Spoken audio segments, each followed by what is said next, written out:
Let me go over here and get the folks in here.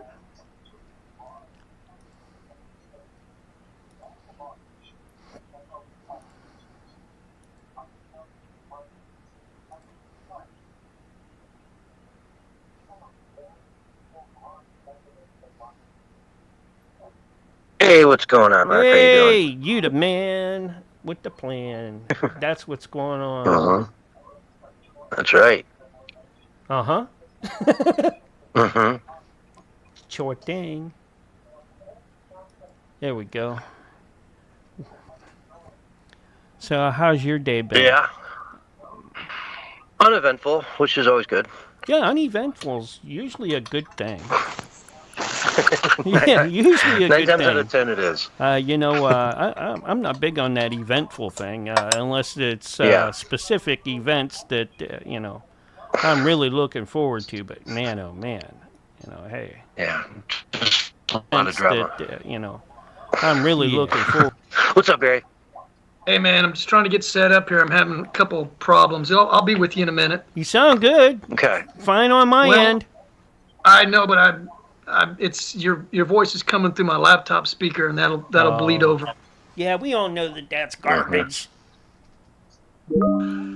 I don't know what's going on. It's always switching it up on me. Well, that happens when you do updates, Barry. Every time Something. Microsoft does an update, it does that. Yeah, and it just did one. So you're Yeah, probably there you right, go. dude. So you should be good till next week when you have to do it again.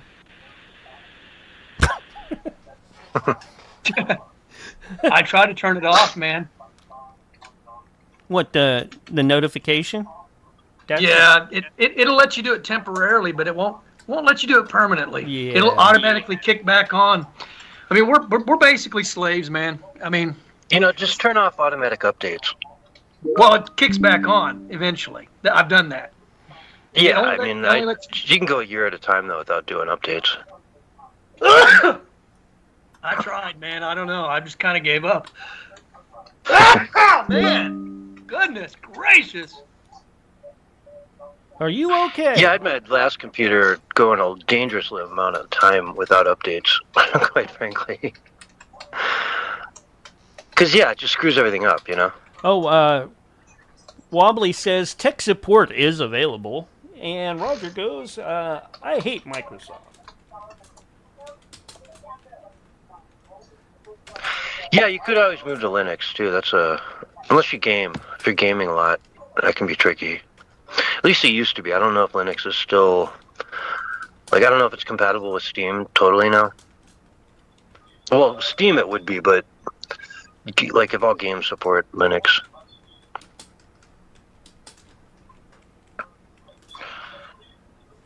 Oh, man, do we have all kinds of stuff going on. Yeah.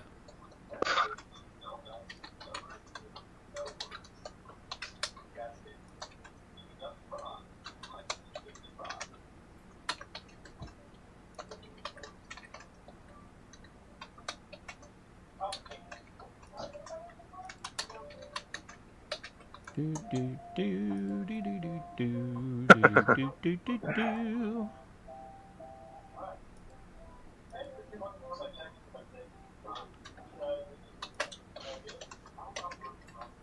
It just keeps coming. Yeah, sure does.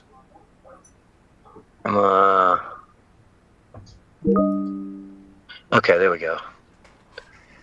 Yeah, I'm going from Washington State wants to ban all fishing and hunting. Any harm to animals. So, you wouldn't even be able to slaughter a cow there. Well, that's And then different, right? Or would it be? And then the next article is about how Colorado's about to legalize prostitution completely. Hey, my Just buddy Wowzer. Jeff Barbary is in the Facebook chat today. Jeff and I are both Air Force veterans. Yeah, and we spent Cool. time together in misery. Went to a lot of punk shows with Jeff.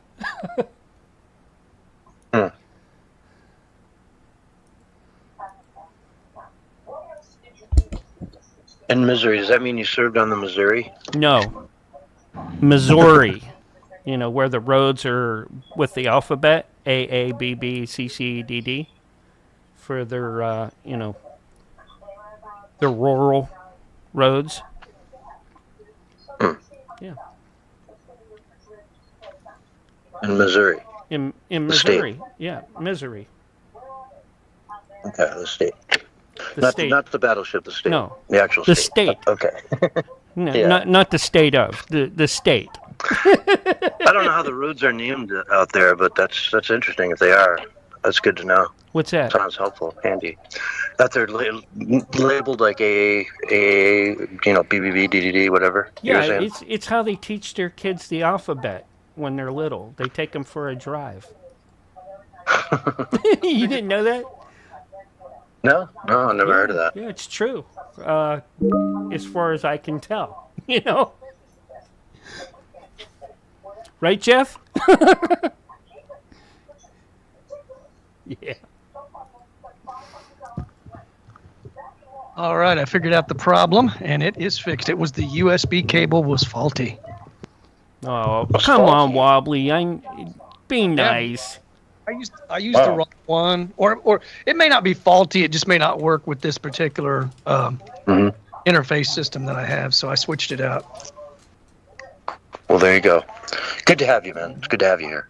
Yeah, man, I'm glad to be here, dude. Yeah. As always, I got the clip ready. If we want to play it, it's 40 seconds long of us saying that another drop was coming. So I got that.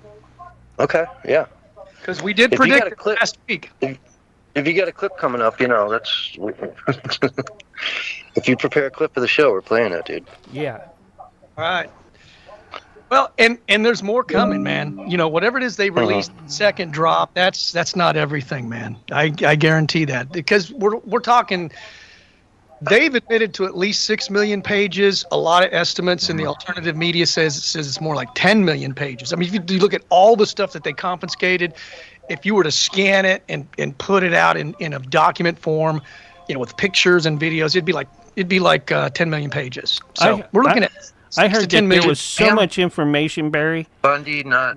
that if it was all stored in one place, that the Starship Enterprise computer would crash. I think it's 14 terabytes. It's a lot, though. Didn't Pam Bundy just come out this week and say that was it? They've released everything? Yeah, but it's not. It's not. Okay. It's. It can't be. It can't be. They did release more, and there were all kinds of misinformation circulating around. Man, I had to kind of dig to find out what's really happening, because they said there were only 300 names or 30 names or 200 names. I think 200 names that were listed. No, there were anywhere between 100,000 to 500,000 more pages that were released. That's what I got out of ChatGPT, but nowhere near. We're basically now between 3.5 and 4 million pages have been released, but we're really looking at least 2 more million pages, and potentially maybe 6 more million pages. It all depends. You know what I mean?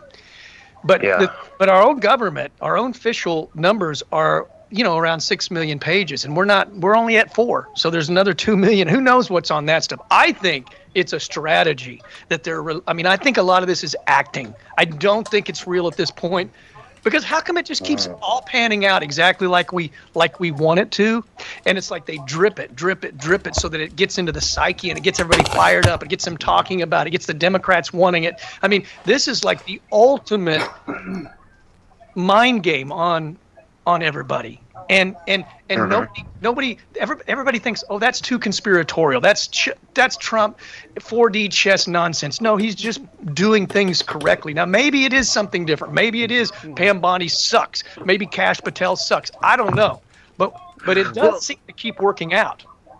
It was crazy watching the left go nuts over the fact that it was taking so long, and then when it finally came out, they're like, look at the shoddy work they did redacting this stuff. You know what I mean? It's ridiculous. And they're like, it's like, which way do you want it? Do you want them to take their time and redact everything right, or do you want it out now and then know that, it's all going to be rushed? It's 6 pages. So you can't just look at that stuff in a day. You got to have 1 million, lawyers looking at it for 1 day each, right? They can each do 6 pages. Yeah. I mean, I don't know how you cover it all. You know, it's just so much information. You know, Yeah. I guess you kind of look for stuff. You can maybe. I think there's some people that have put together pages where you can just do a search. Like if you want to search for beef jerky, you can do that, and it'll pop up. Yeah, I got to give you credit on the beef jerky. Yeah. Well, I mean, there's only so many explanations for that one. And the fact that the guy that's showing people how to make it works at a restaurant called Cannibal and Cooks. I mean, it's... And apparently grape soda is adrenochrome. What? Soda. Well, it makes sense. And think about this, man. I mean, I always see the religious aspect and the satanic aspect in all of this. I mean, in Christianity, blood is just like everything. And the blood of Christ is, you know, is how we have the remission of our sins. Jesus said, if you don't drink my blood and eat my flesh, you have no part of me. I mean, it's very like central to Christianity.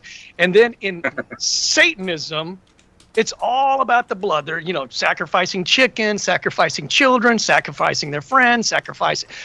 And so there's this clear like dichotomy happening, you know, where good and evil is definitely battling it out. And you can tell the difference between the two pretty easily these days.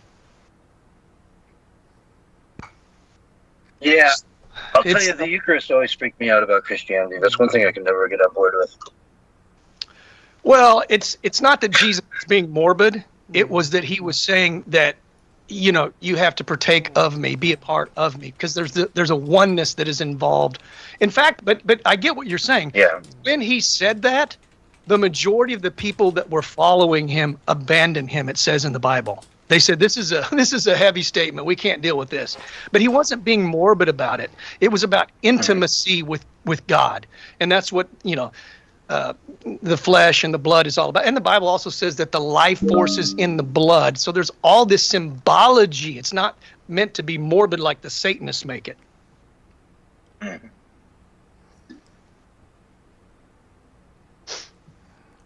We're not literally going to drink somebody's blood. Let's just put it that way. In fact, the Bible speaks against drinking of blood in the Old Testament. I think more than once, a few times. Apparently, that was a thing. The Eucharist is the actual transformation of wine into blood. No, the other way The around. parishioners then go to drink. You're talking about Catholicism, and Catholicism has a little bit different viewpoint on communion than Protestants and Orthodox Christians. Mm-hmm. You know? They believe it's the literal blood of Christ and the literal body of Christ. It's symbolic of that. Just like Jesus, when he said, you have to drink my blood and eat my flesh, he was certainly not promoting cannibalism. These are symbols. Well, it's more vampirism, really, or, you know, zombieism. Oh, dude. It's funny you said that. I saw this new Lady Gaga video where she had the Nosferatu hands, and I just got pissed off. I was like, I am so sick of this Nosferatu nonsense, symbolism everywhere. It's everywhere. You know, these ghouly-looking things with the long, and I thought, there's something to this. So I did research. I spent like an hour and a half researching Nosferatu, and the original Nosferatu is not really a vampire in the traditional sense. He's a demon. He was summoned and created by demons, like you see in, I forget the keys to Solomon, where he conjured demons and controlled demons. So Nosferatu is actually an unclean spirit, according to Romanian folklore. It's really deep and heavy, man. Like, the reason they're doing it is because it's satanic. It's not like a modern day vampire is just a flesh. Just a blood-drinking undead. This thing was created. Nosferatu was created through a pact with the devil, a very high-ranking demon. And the guy that did the movie was deep into Aleister Crowley and into the occult. I mean, this is all like documented. I double-checked all the facts with Grok and with ChatGPT. I couldn't even believe it. But I was just like so pissed. I was like, I'm tired of seeing Nosferatu everywhere. There's something to it. And then in 2025, there's a new movie that came out. A new Nosferatu came out. So they're pushing it even in the mainstream as far as blockbuster films. There's a new film that came out December of 2025 based on the 1922 Nosferatu. I haven't seen it. I'm kind of see it now, but Which is really weird because if you consider Nosferatu to be an unclean spirit, this is what Jesus cast out of people when he was on earth. They were literally called unclean spirits. And Bible scholars believe the unclean spirits to be either one of two things, either one, fallen angels, which is what most people would call demons, and or the spirits of the Nephilim. Those were the spirits of the giants that were born through, I don't know if you know the story of the Nephilim, but they were born through fallen angels basically coming into the daughters of men and creating half-breeds. And that's what made the giants in the Old Testament, like Goliath and, all these powerful men of renown, the Bible calls them. They were basically ruling and bringing chaos on the earth. And some biblical scholars, probably a lot, actually believe that was part of the reason behind God destroying the earth, was because the earth had become so violent, but it was also probably partially because, if not a lot, because of these Nephilim that were on the earth at the time. Hey, CS, Barry's pretty fired up tonight. Yeah. Yeah. Don't give him leeway, like 3 seconds before we go to break. I'm going to lead right in with the Nephilim here, I think. Oh, okay.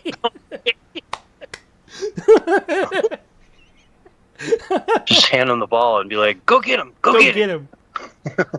It's definitely a popular topic. Good boy, Ubu. Good boy. I would imagine a lot of people that are listening are like, wow, because, and probably a lot of people already know stuff that I've already said. I mean, this really isn't anything new. Most people have gone down the rabbit hole and they've looked at all the different angles of different things. And there's the sort of the secular standpoint too, which just basically flips the story from fallen angels to aliens, which is the whole New Age thing, and the whole, I don't know, the scientists even today are saying, well, did aliens seed the planet? That's the whole point behind the film Prometheus. Ridley Scott admits it in a behind the scenes. He says, we're talking about how did the world come into play? And in the whole storyline, within that storyline is did aliens create all of us, like through some sort of seed type deal?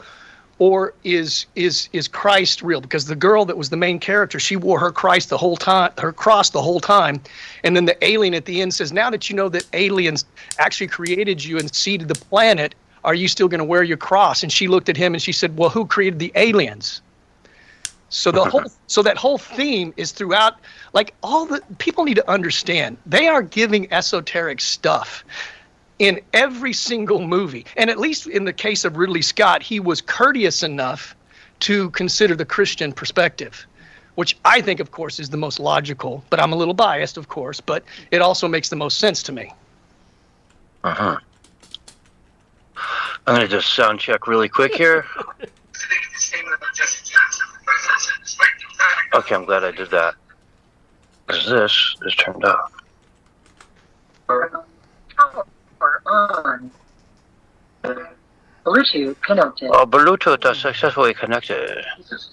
And the scoundrels and lunatics on the radical left, Democrats all, it was always like to help Jesse along the way. Where or when does the president believe he's been falsely called racist?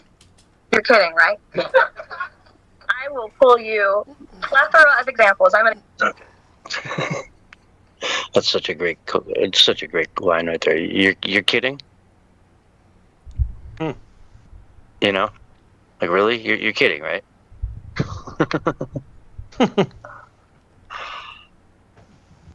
Anyway, I just wanted to make sure that audio was working. I'm glad I did, because it wasn't set up right.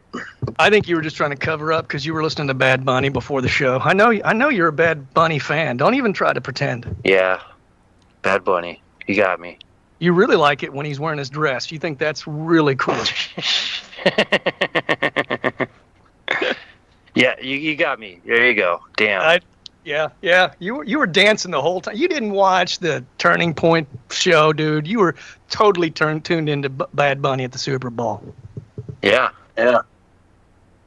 Because he's so talented. Oh, boy. Man, sure. I think that's like the big rub in our face. I mean, besides all the other stuff, he sucks, dude. He's talentless. He has zero talent. Yeah. And this is who they put out as your entertainment. We're going to give you some entertainment. I mean, they might as... Yeah. I said it before, and I'll say it again. They should have brought out Corey Feldman, if that's the case. Because I think Corey Feldman is a little bit better than Bad Bunny. Not much, but a little bit. Have you heard Corey Feldman? Vanilla Ice, man. Bring back Vanilla Ice. That guy can still rock it. Well, he's kind of more hardcore now, though, so he's more legit. You know, he's not really doing Ice Ice Baby anymore. But I would rather He hear would, though, Ice Ice dude. Baby. Are you kidding me? Do it in a heartbeat for the right money. I mean, wouldn't you rather hear Ice Ice Baby, though, than whatever it was Yeah, that absolutely. he sang in Spanish? I mean, Exactly. I'd even like welcome his 80s, you know, clothing apparel in the performance. I'd say, bring it all, man. Yeah. And then have Minute Wordplay right after him, and we're all happy. Yeah. Do 80s night. Then Take On Me by Aha. Mm-hmm. Oh. And it was Super Bowl 60. They could have done a tribute to the 60s, you know? That would have been interesting.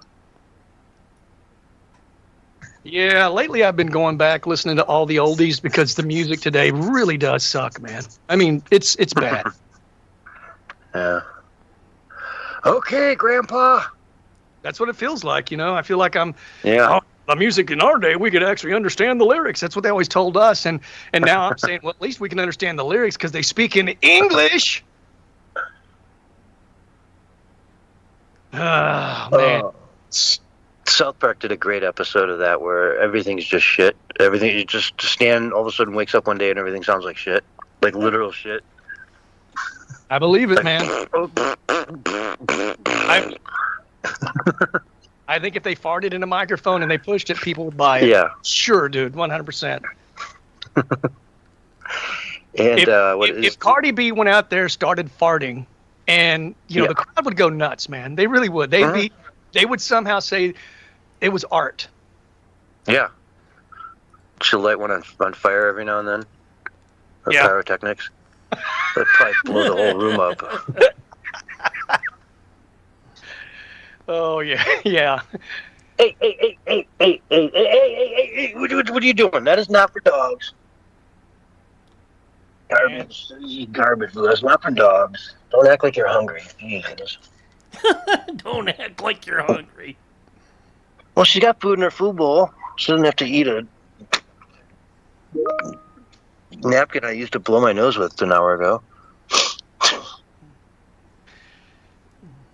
I actually considered this morning, I said to myself, I think I'm done making posts on social media. I mean, writing posts. Maybe I'll do other creative stuff like videos or something or podcasts, but I think I'm done. And I just really felt like I think maybe I've said everything I want to say on paper. And then all of a sudden, everything started coming to me. And it always happens that way. I go, oh, I'm done. And believe me, when I'm done, I won't make another post, man. Or if I ever feel my time is done, I will just literally disappear.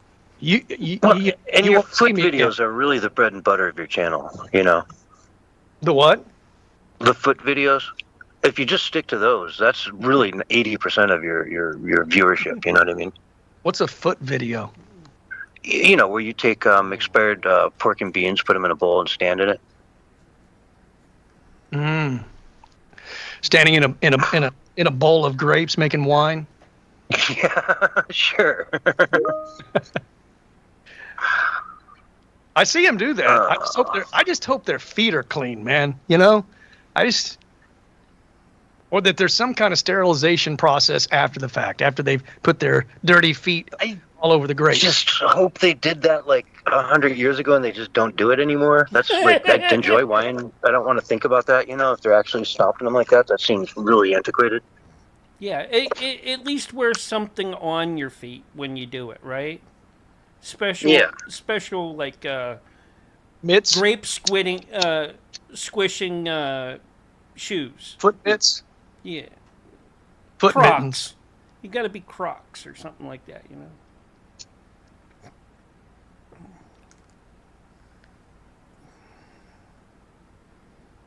Yeah, well. At least that's how I hear they do it at Alligator Alcatraz. Alligator Alcatraz. That's still open? That's what Willie said. Are they using? Or what happened to that? Did it flood? What happened? I don't know. I know it made the Democrats awful upset. They were very upset about Alligator Alcatraz. It was some sort of torture chamber as far as they were concerned.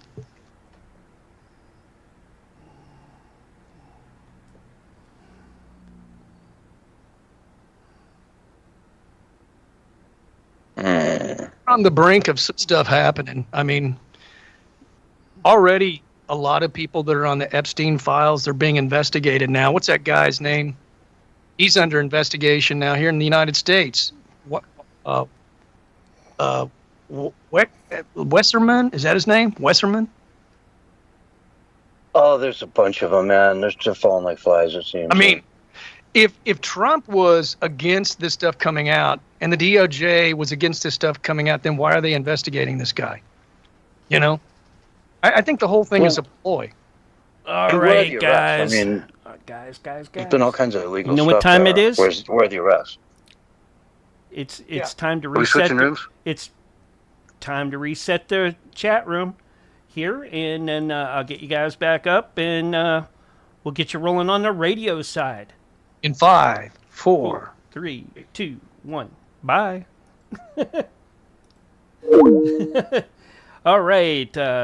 That was the pre-show for Censorship Sucks Roundtable Radio Show, and we got more to come, of course, because it is John and the crew of Barry. Now let's see if I can get them back in.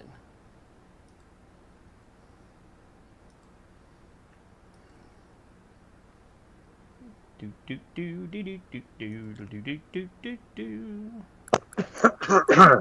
you go. Hello. Yeah, I'm here, man. How you doing? Howdy. Howdy. Howdy, ho. Howdy, ho. Yeah, that was an old Blood, Sweat, and Tears song.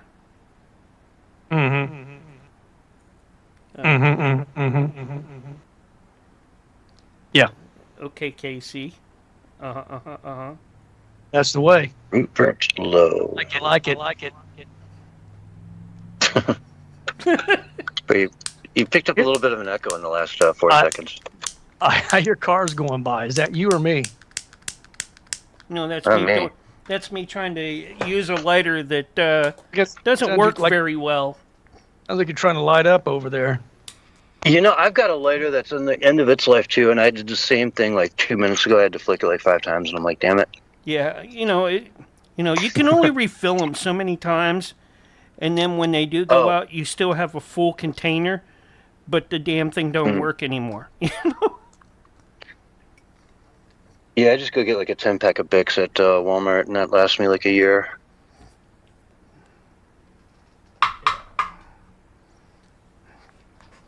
I have a good son. He's always looking out for me. So what he does is he gets those, those real long extended ones sometimes. Like the kind of light your grill. Yeah. Yeah, he don't want me to get to burn my fingers, I guess.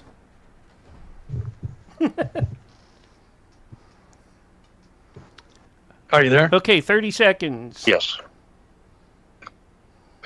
Yes. Here we go. You can throw those out on the air, too, now and then. I mean, don't be shy. Yeah. Now and then. Within reason. Yes, right. I got you, man. Yeah, I mean, we're not AM radio, but hey.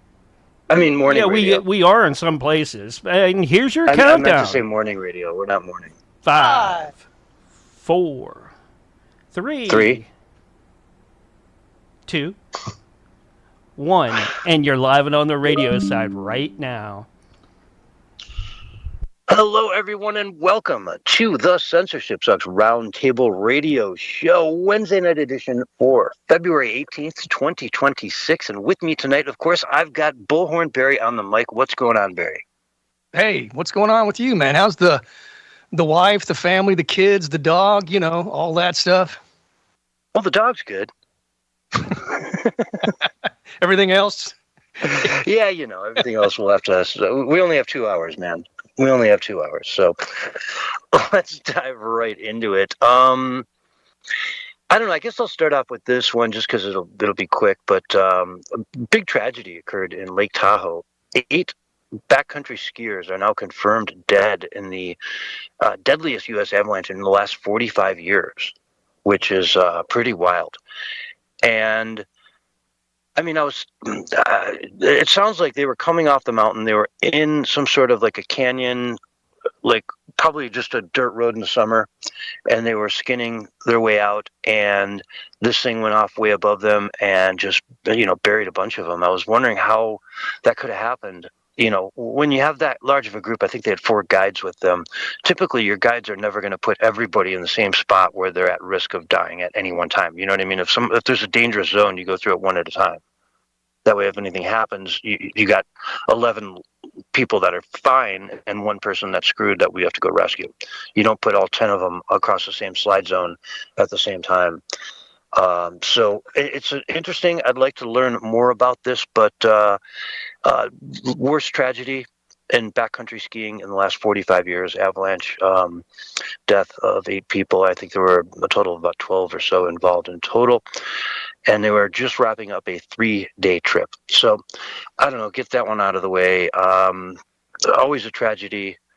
Hate to brush over it, but I do want to cover it at least briefly so we're all aware of that. I don't know, Barry, anything to add to that? Nature can be brutal sometimes. Yeah.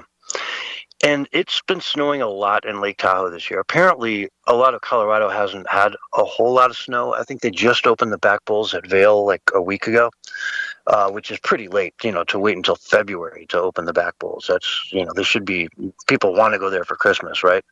Mm-hmm. So it's been getting dumped on in Lake Tahoe, and that's just part of the beast there, man. That mountain, it's a wetter, heavier snow.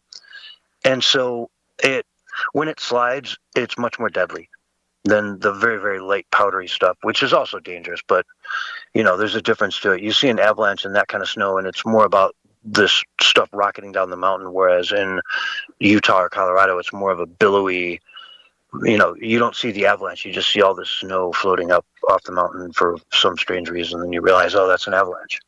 I don't know. It is what it is.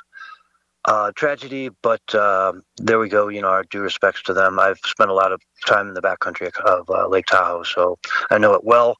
And it's always, horrible tragedy to hear something like this happen. I've been in some pretty gnarly places myself, and I've, always look back thankfully that I survived all that, because it could have gone wrong a million different ways in a million different places.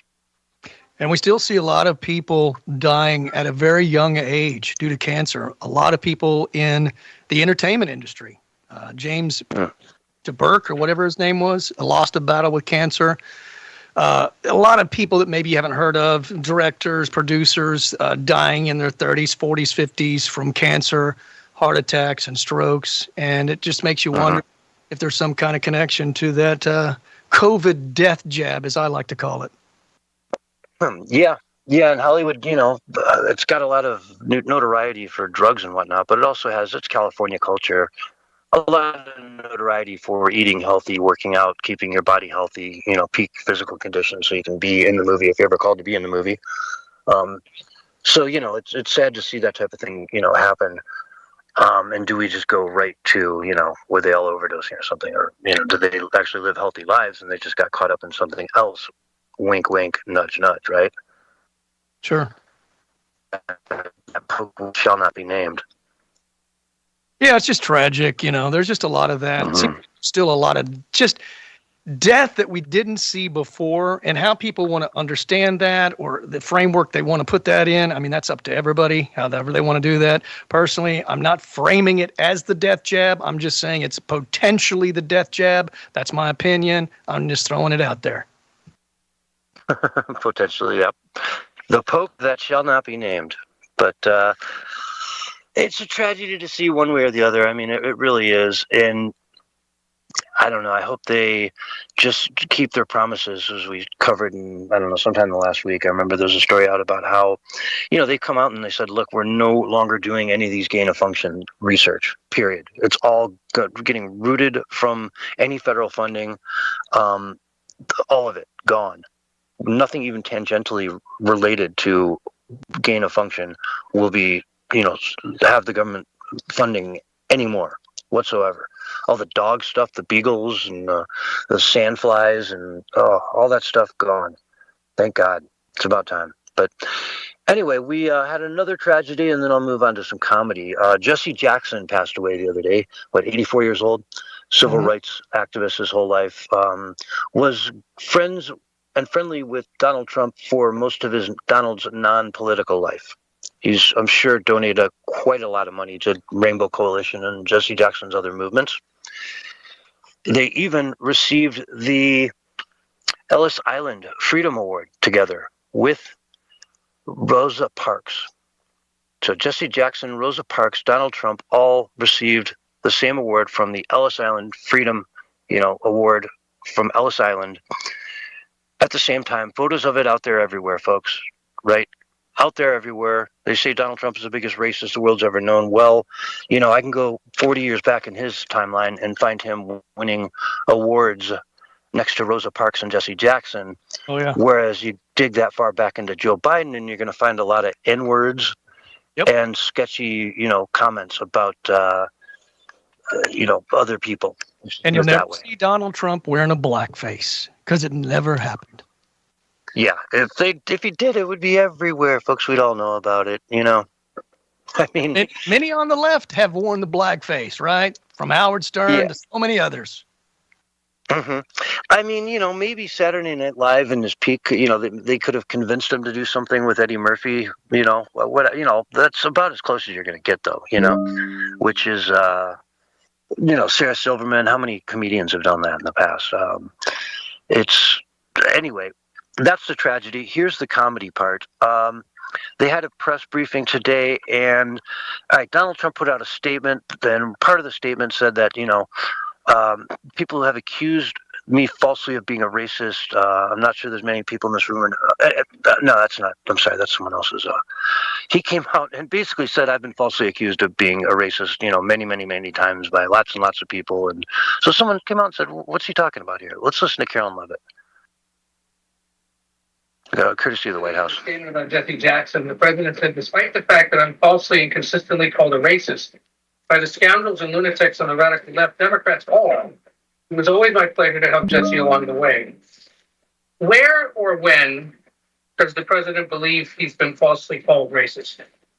You're kidding, right? I will pull you plethora of examples. I'm going to get my team in that room to start going through the internet of radical Democrats throughout the years, Ed, who have accused this president falsely of being a racist. And I'm sure there's many people in this room and on network television across the country who have accused him of the same. In fact, I know that because I've seen it with my own eyes. And the president very much looks forward to having an event later this afternoon at 3 p.m. to celebrate Black History Month and to talk about how his policies are advancing opportunity and prosperity.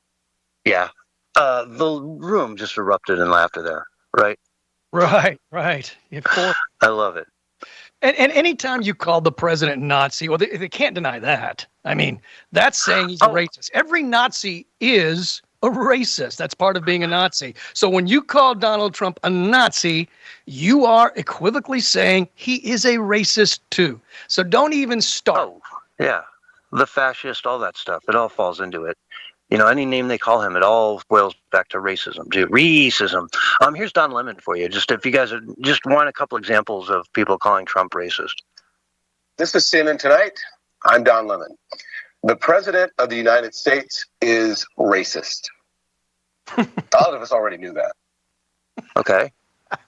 I mean, that's how he opens his show on CNN. Oh, yeah.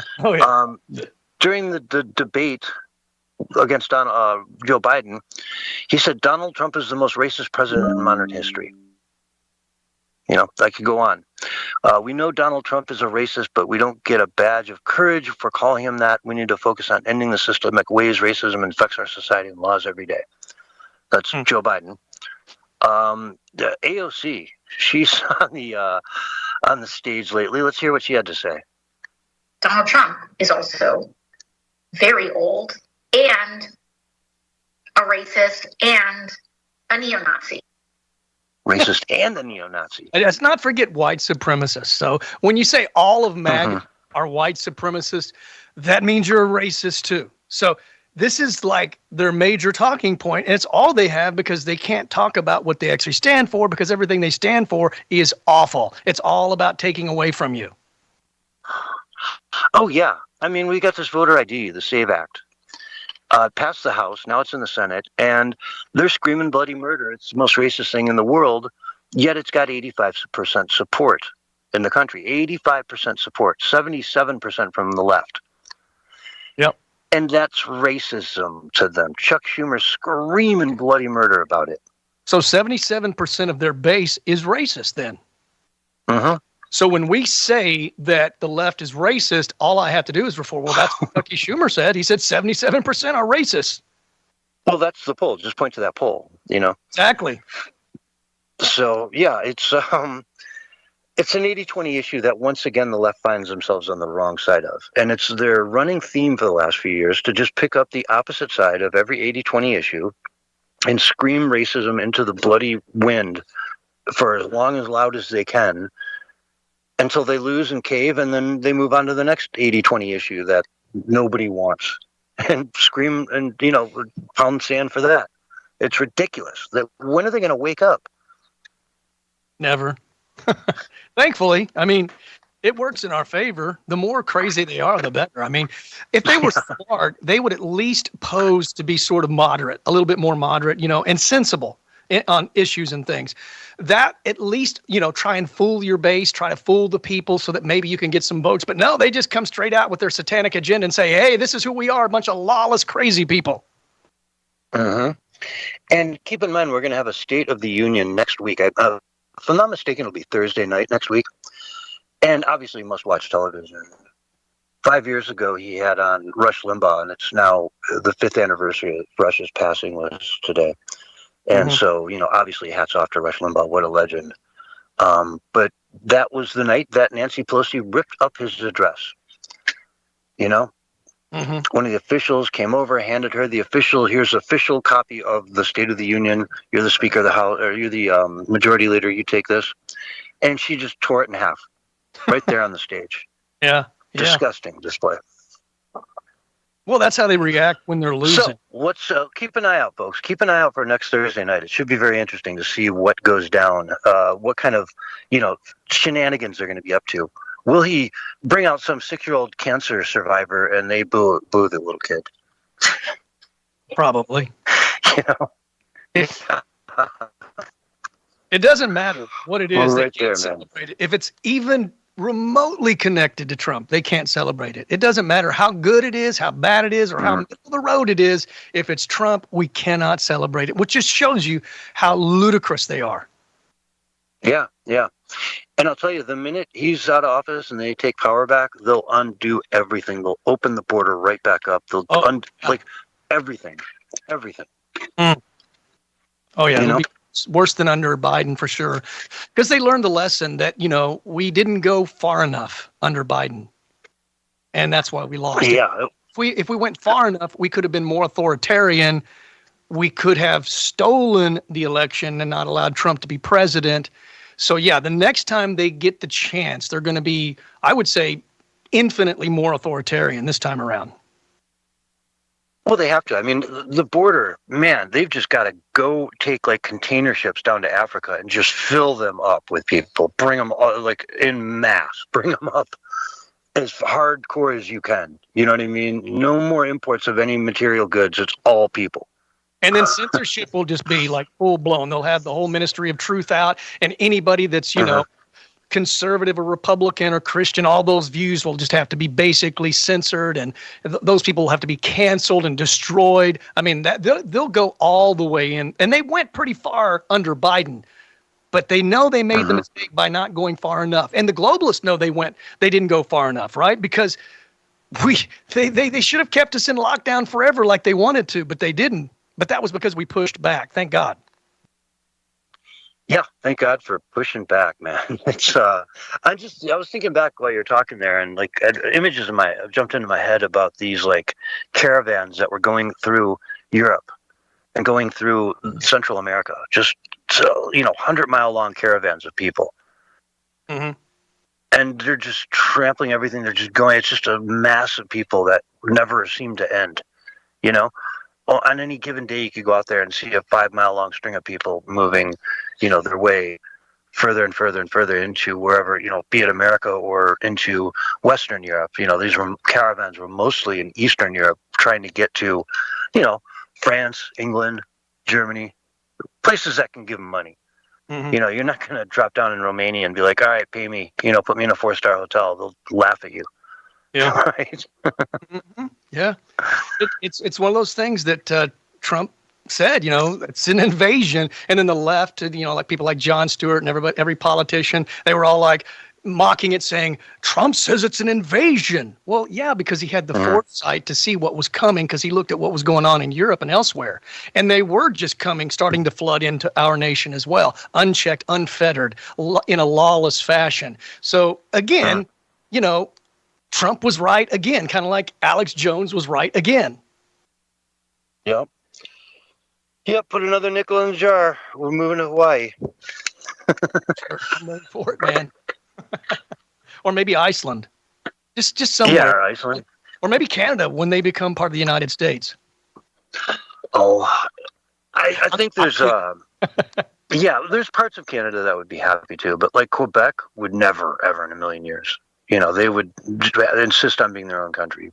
Yeah, I'm just being facetious, man. I'm just being facetious. Yeah. Quebec would have a hard time if Canada fell apart. Quebec would be in big trouble. Yeah. And, it's a shame. They've got a lot of, Montreal's a beautiful city. I've never been to Quebec City, but I hear it's even more enchanting. And, wintertime, I'd love to go up there and take a vacation up in that area, the French-speaking part of Canada. There's some really cool little ski resorts and stuff up there that are, linked far enough apart that they make for a really good sort of consecutive, like day-by-day trips you can take through there that sound incredible, But that's a story for another day, I guess. While we're talking about Canada, there was just a 16-year-old kid who was going through seasonal depression. And I'm sorry, I said 16, 26-year-old. Okay. He was in an accident a while back. He was partially blind. And he went through seasonal, in the wintertime, depressions. And he went behind his family's back, went to a doctor. The doctor said, yeah, let's go. After 6 other doctors said, no, you probably shouldn't do this. And he got that good old assistance in death, the medical assistance in death made. He got made up there in Canada. Tragic story. His family's furious. Dehumanization, man. And to call it anything less is dehumanizing even more. This is all part of the globalist dehumanization agenda, disconnecting us from each other, disconnecting our humanity, disconnecting the idea that we were created in God's likeness and we have worth and value and that we're supposed to take care of each other. We're supposed to help out the weak and vulnerable, not just kill them and send them off into the oblivion. That is not how humanity works. It sure isn't. But, there's people out there in this new world order that want it to work that way, that want it to be more controlled. More, hey, you're not benefiting society. Are you sure you really want to be here? You're really young and, gosh, you're probably just going to cost the economy money through your whole life. Is that what you want for society? It's a death cult, man. I think they're fascinated with death, I really think the people that are pushing this, the ones that are pushing it, in situations that it should never be pushed. I would argue it shouldn't be pushed at all. But I do understand there's a debate for people that are suffering immeasurably and they're on death's door and they're going to die in a matter of a few days anyway. I understand that. I still don't agree with that. Yeah. Get that debate. I understand that debate. But there's no debate killing some healthy 26-year-old because he has a little bit of depression. That's insane, man. That is evil. And I've told people over and over again who, they claim to be libertarians. They go, well, free will, free choice. And I'm like, you don't understand, man. This has nothing to do with helping people go out on their own terms when they're dying. This is going to be used against everybody because it's part of the grander dehumanization agenda and the depopulation agenda that all the globalists talk about because there's just too many of us. So whatever it takes to get the highway less, they're all for it. And I'll tell you, it's a great way to clean up the homeless problem. You know, hey, they're all crazy. They're all depressed. They're all, you know, you go in because you stubbed your toe. You're living on the street, you broke your toe or something. You go in, hey, can I, you know, get some painkillers, maybe get this looked at? And poof, you know, you're dead. Someone comes and asks about you, if someone comes and asks about you, and they say, yeah, you know, he was depressed. He had a talk with the doctor. And, you know, it's a way to make people go away, is what I'm getting at. And there's also a bit of a power trip. If you're a little bit of a psychotic, that you can legally help someone die. You can point them towards death and then give them the medication and make it happen and actually legally kill somebody. Yeah. There's also that sick aspect to it that I don't put past some of these people. Yeah. And Nick Shirley, he's, you know, gone to all these places where, you know, the drug addicts are just, you know, down entire streets, and the government and the local authorities in these leftist hellscapes don't care about those people at all. That's why they actually don't do anything to help them. They just, in many cases, they supply them with the crack pipes like they did in New York City. Remember, they had vending machines to get your free crack pipe. I mean, these people are insane. They're literally helping them to kill themselves, because the kind of drugs that they're doing are not the kind of drugs that you can just do and be okay. They take your life in a year or two at most. Yeah. And Nick Shirley just put out a video today about San Francisco, and he's talking to people there, and they're like, yeah, you know, they give you the needles, they give you all this stuff, but they never, ever have any way of even offering you any help to get off the drugs, you know? And he's like, that's how they keep making money year after year. If they healed these people, they wouldn't need to give out these needles. And I guarantee the markup on those little needles is massive, right? They're charging the NGOs and everything back, I don't know, $10 a needle. They cost a nickel, you know, something along those kind of profit margin lines. So it's infuriating. Yeah, it's an epidemic. Absolutely. And, you know, everyone's just riding the system to make money off it instead of actually trying to fix it. As the video that I saw, maybe the same thing. He was with another guy who's kind of an expert that goes out there to actually help them, because the government won't do anything to help them. And he's like, yeah, you can tell if they're dead or if they're just passed out. And here's what I do. And if they're just passed out, I give them this, and this will get them awake again. And is that the same video that you saw? No, this is one he just put out today. Oh, okay. Well, they have, you know, a drug. Well, I did see that one though. If you're passed out, I do know what you're talking about. Yeah. Yeah, they can give you this. I forget what it is. Some kind of a shot or something to sniff or something to take. I don't know. But essentially, it breaks them out of their, you know, sleep. So because you could die in your sleep as well. So the only people helping the homeless people in these leftist hellscapes are just concerned conservatives most of the time. Yeah, I mean, Scott Presler led all those massive, you know, cleanup crews through all the different Democratic cities, right? And then he went out and signed up everyone to vote. And people credit him for flipping Pennsylvania. And I don't doubt it. You know, he's doing work all over the country and registering more people than anyone else out there. I hope the Republican Party is paying that guy through the nose, because the Democrats are paying a lot of money to canvass and go out and have all these groups go out and do this stuff.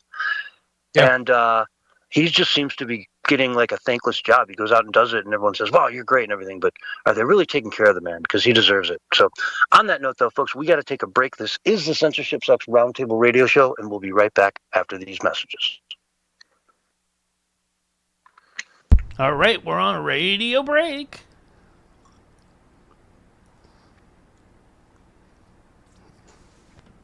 Good deal. All right. Yeah. Great Conspiracy and Roger are restreaming too. Thanks, guys.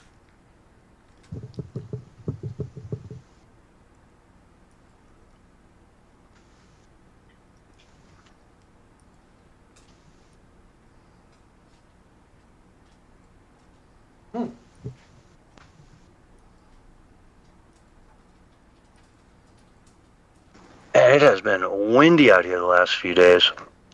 Yeah? Yeah, like 40, 45 mile an hour sustained, like windy. Wow. Yeah. It's kind of breezy. Actually kicking up dust storms.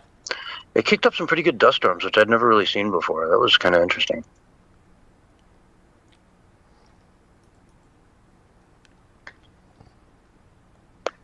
Because this area is not as prone to them as some other ones are. So, I mean, I could see like 50 yards, but that's it, you know. It's that bad with dust? Wow. Yeah, the other day. I bet people were having a Now lot I of think all the problems with plus- allergies then, too. Yeah, probably. Dust and pollen and all that other good stuff that was kicked up in the air. Mm-hmm.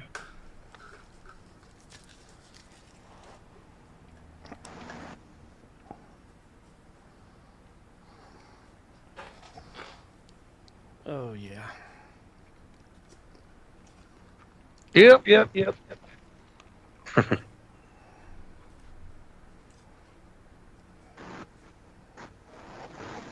Oops.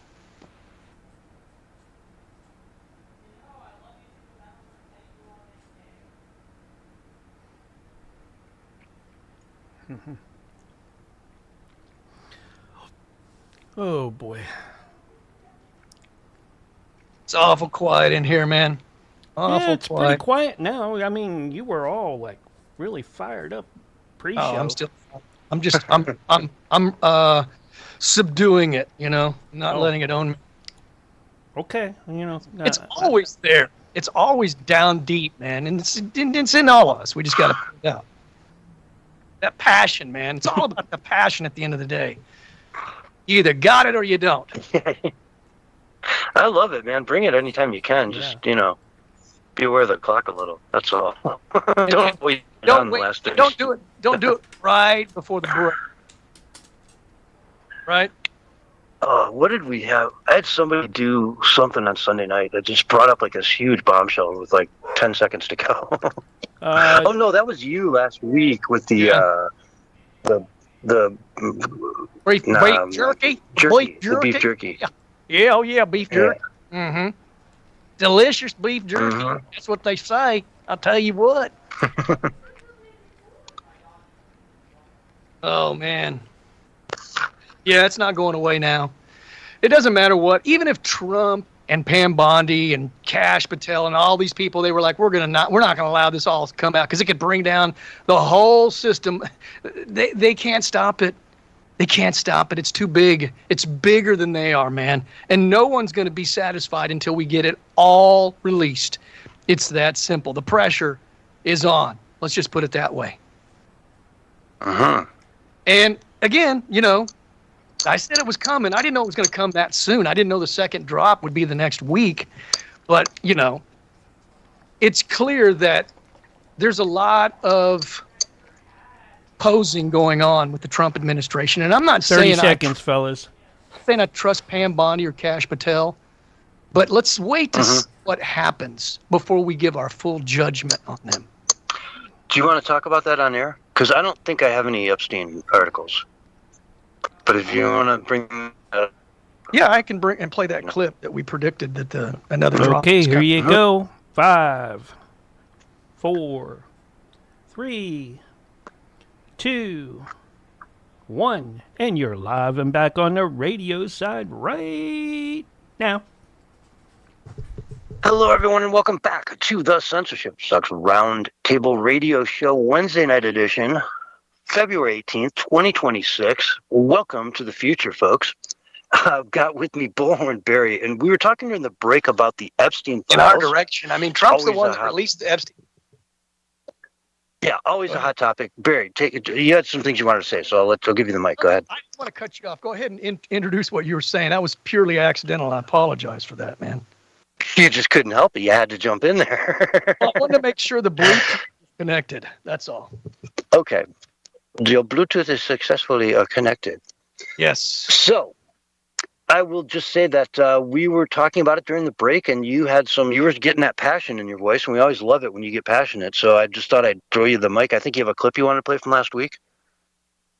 Yeah, I mean, last week we talked about the Epstein stuff, and there's a lot of doubt on the side of the right, that it was ever going to be delivered, man. That Trump wasn't going to deliver, and he's covering up and all that kind of stuff. And of course, he did release it, and he did sign off on it. And then I said, that's not the end of it. There's another drop coming. Mark my words. And here's that clip from last week where we talked about another drop was coming, and indeed, it already has. headed in our direction. I mean, Trump's the one that released the Epstein files. Say whatever you want, that he was the one holding it back and blah, blah, blah. He's the one that signed off on it. And I said from day one, it's coming out. The stuff has not disappeared. It's coming out. Just wait and see. It wasn't but a couple of months after I said that on the radio that it did come out. By the way, mark my words now, this is the first drop. There's another drop coming. There's over, I don't know how many million more pages that have yet to be dropped. They dropped the lighter version first to get everybody shocked and appalled, and then the last one will take everybody over the edge. Because look, the Epstein drop has changed the paradigm as far as, how they approach their worldview now. It's totally different now. People are fed up. The gloves are off, politically speaking now. There's turning points that happen in this pivot towards our victory. Looks like things are. There you go. Mm-hmm. You're right on it, man. You're right on it. That's a perfect YouTube short, And it seems like Bill Clinton is at the receiving end of a lot of the bad stuff here. And there's a few other billionaires. There's that guy that just, he's the governor, cousin to the governor of Illinois. Pritzker is his last name. And one of the big studios he just retired from because of the Epstein stuff. And then I just was reading about some billionaire that also was targeted in this thing, and egg on his face. I mean, he's a billionaire, so how bad can it be for him, right? It's not, it doesn't have to lose his job or anything. He's a billionaire. That's his job. But and repercussions in the UK are huge. So yeah, this is coming down. And I want to see Pam Bondi now be like, yeah, there's a lot of stuff we redacted, but guess what? It's not redacted when you're the prosecutor's office. We know all the secrets. We know who's who, and we're going after them. I want to see that happen sooner than later. And wasn't it, I think it's Casey Westerman. I don't know. Isn't he under investigation by the DOJ because of the drops? I mean, let's put it this way. I know for a fact that in other countries, there are people that are being punished for having been found in the Epstein files, and there's some investigations ongoing, even in the United States as well, because of it. So for all these black-pilled, right-wing, anti-Trumpers, give it some time. Just because we haven't got all the arrests that you think we should have by now, this is going to be a process, and you have to understand that Trump is trying to win the public opinion, the court of public opinion, right? So he's not just going to just drastically come in and start doing stuff and shock everybody. He's got to kind of lay things out, let people digest the information, and let it become kind of, a part of everybody's psyche, so that when he does take action, it's understandable. Mm-hmm. Yeah, and I hope it's getting there. I understand it. I know what's going on. We can explain it on the show. There's a million other conservatives out there that do what we do and explain these things. So yeah, move ahead with prosecutions. I can't wait to see it. And there's some big names that could go drop fast and all this stuff. And I'd like to see it. I really would. But did you know on X today what was trending? One of the number one trend at this morning was hashtag Trump Epstein files. And it was all Democrats saying that Trump's a pedophile. And yet there's nothing in the drops that suggest anything even remotely close to that. And yet it is a lot of people on the left that have done some questionable things, and need some investigating, like Bill Clinton. Okay. He's definitely went on that Lolita Express. And it does appear like he probably was at the island. There's some sketchy photos with him and some girls in a pool. I mean, he's the one that should be being looked at. There's absolutely nothing on Trump whatsoever. He's been exonerated, as he said, Epstein drops. Well, it also came out this week that he was in contact with the prosecutor earlier on saying, you're going after these people, right? Like, you're looking into this. If you need my help in any way, let me know. And they, had a note that he was extremely cooperative in the whole process. So whatever he knew, he was turning, state's evidence against Epstein to get him busted. He didn't like seeing it. He didn't want anything to do with it in his club, or his guests, members. They pay a lot of money to have a nice, safe place to be in. He doesn't want pedophiles rolling around in there, harassing his guests, kids, So, yeah, it's funny. I watched a bit of a debate, a part of it. I mean, some of these things are so damn long. But the question was, it was a liberal saying Trump is in the Epstein files. He's guilty. And he's like, all right, which one? Which file? What are we looking for exactly? Can you quote the exact place that says Trump did this? And they just turned to mush. You know, it's like, well, I don't have all the Epstein files with me right now. But my television told me, I watched The View, and they said he was guilty. That's exactly right. I mean, I do it all the time on X, all these memes about, in a real world, we would never allow a pedophile to be the president. I'm like, well, first of all, that's a lie. There's no evidence of that.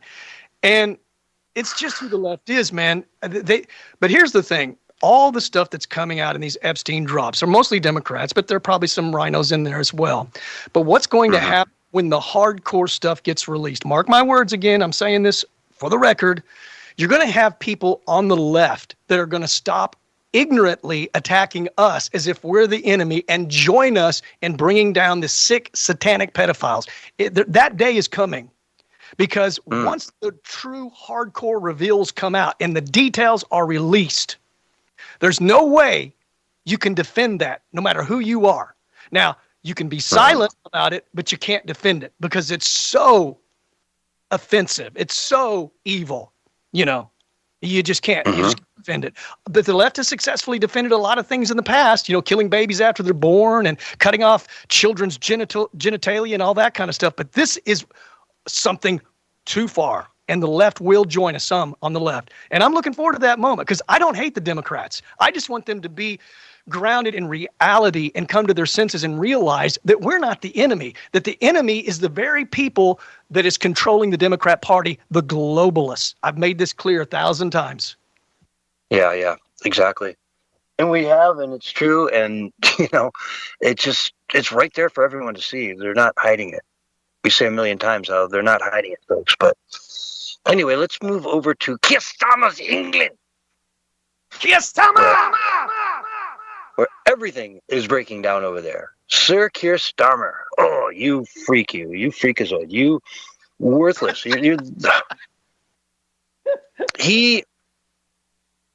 Okay, so this, I guess we should start at the beginning. Rupert Lowe put out that amazing speech the other day, that 20-minute, or there was a 7-minute long video. I played it on the show Sunday night, where he introduces the world to Restore Britain. Restore Britain, a brand new party that's going to be filled with non-politicians that all want what's right for England, to stop the importation, to begin the deportations, the mass deportations, and to, kick 5 million people out of the country, basically.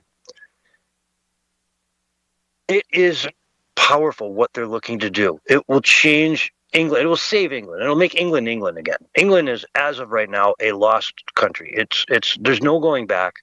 It will lose its culture within the next 20 some years. It'll be majority Muslim, and the day it votes 51% Muslim is the day England is no longer going to be England. It will change very quickly thereafter.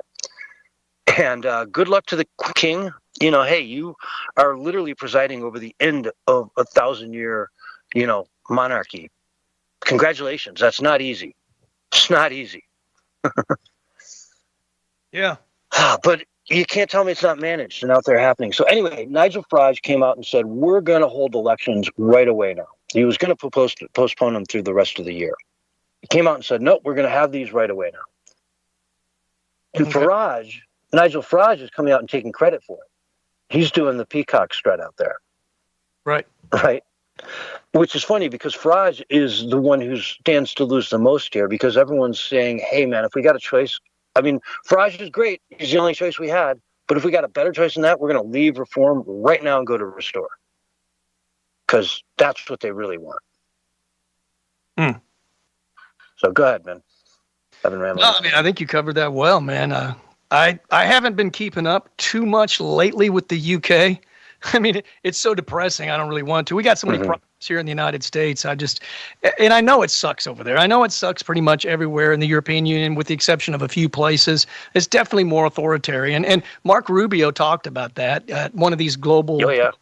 He was talking about, hey, we need to be united with the European nations. It's part of our history. But a lot of that depends on you guys. You guys are following a path that is contrary to American values. So we want to be connected with you. We want to be a part of the European Union. I don't mean a part like like part of the European Union, but where we're working together on issues and things and trade and commerce and ideas and everything else.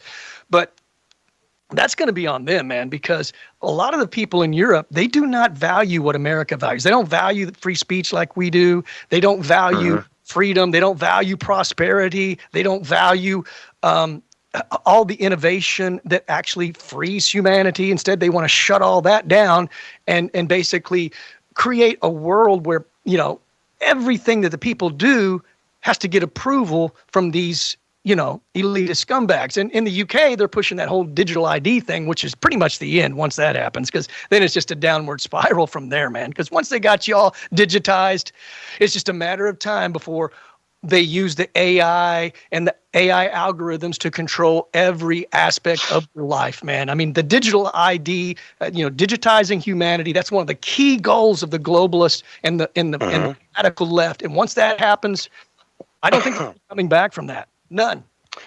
Yeah, exactly. John Cleese made a interesting, John Cleese from Monty Python, one of my personal heroes, retweeted a post from the UK, gov.uk, and it talks about terrorist ideologies, and it says, quote, cultural nationalism. Western culture is under threat from mass migration and lack of integration by certain ethnic and cultural groups. So basically, they're defining extreme right-wing terrorism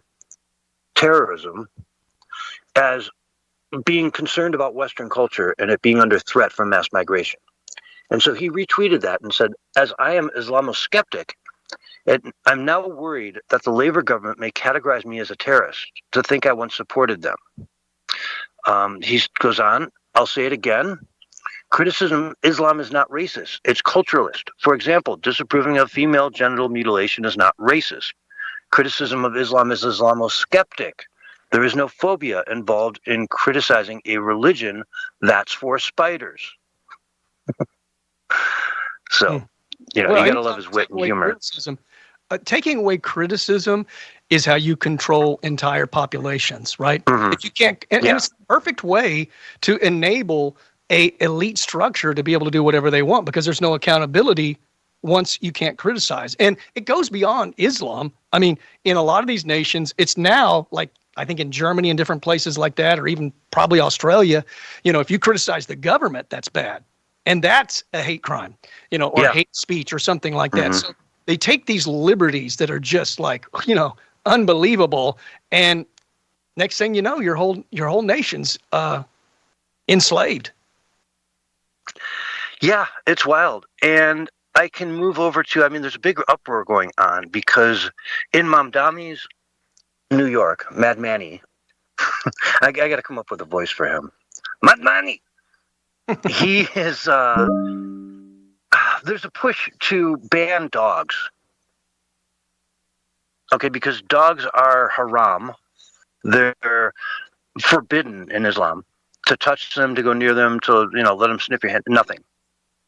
No community, you can't like dogs at all in Islam. It's just part of the deal. It's part of the religion. And one congressman, I forget his name off the top of my head, said basically, fine, if you don't like dogs, leave. We don't need you. Right. And there's a big uproar. Everyone's pissed off about it. But there's also now a massive increase in New York City of mosques that are blasting the call to prayer 5 times a day. And the first one starts at 5 in the morning, 5 a.m., folks.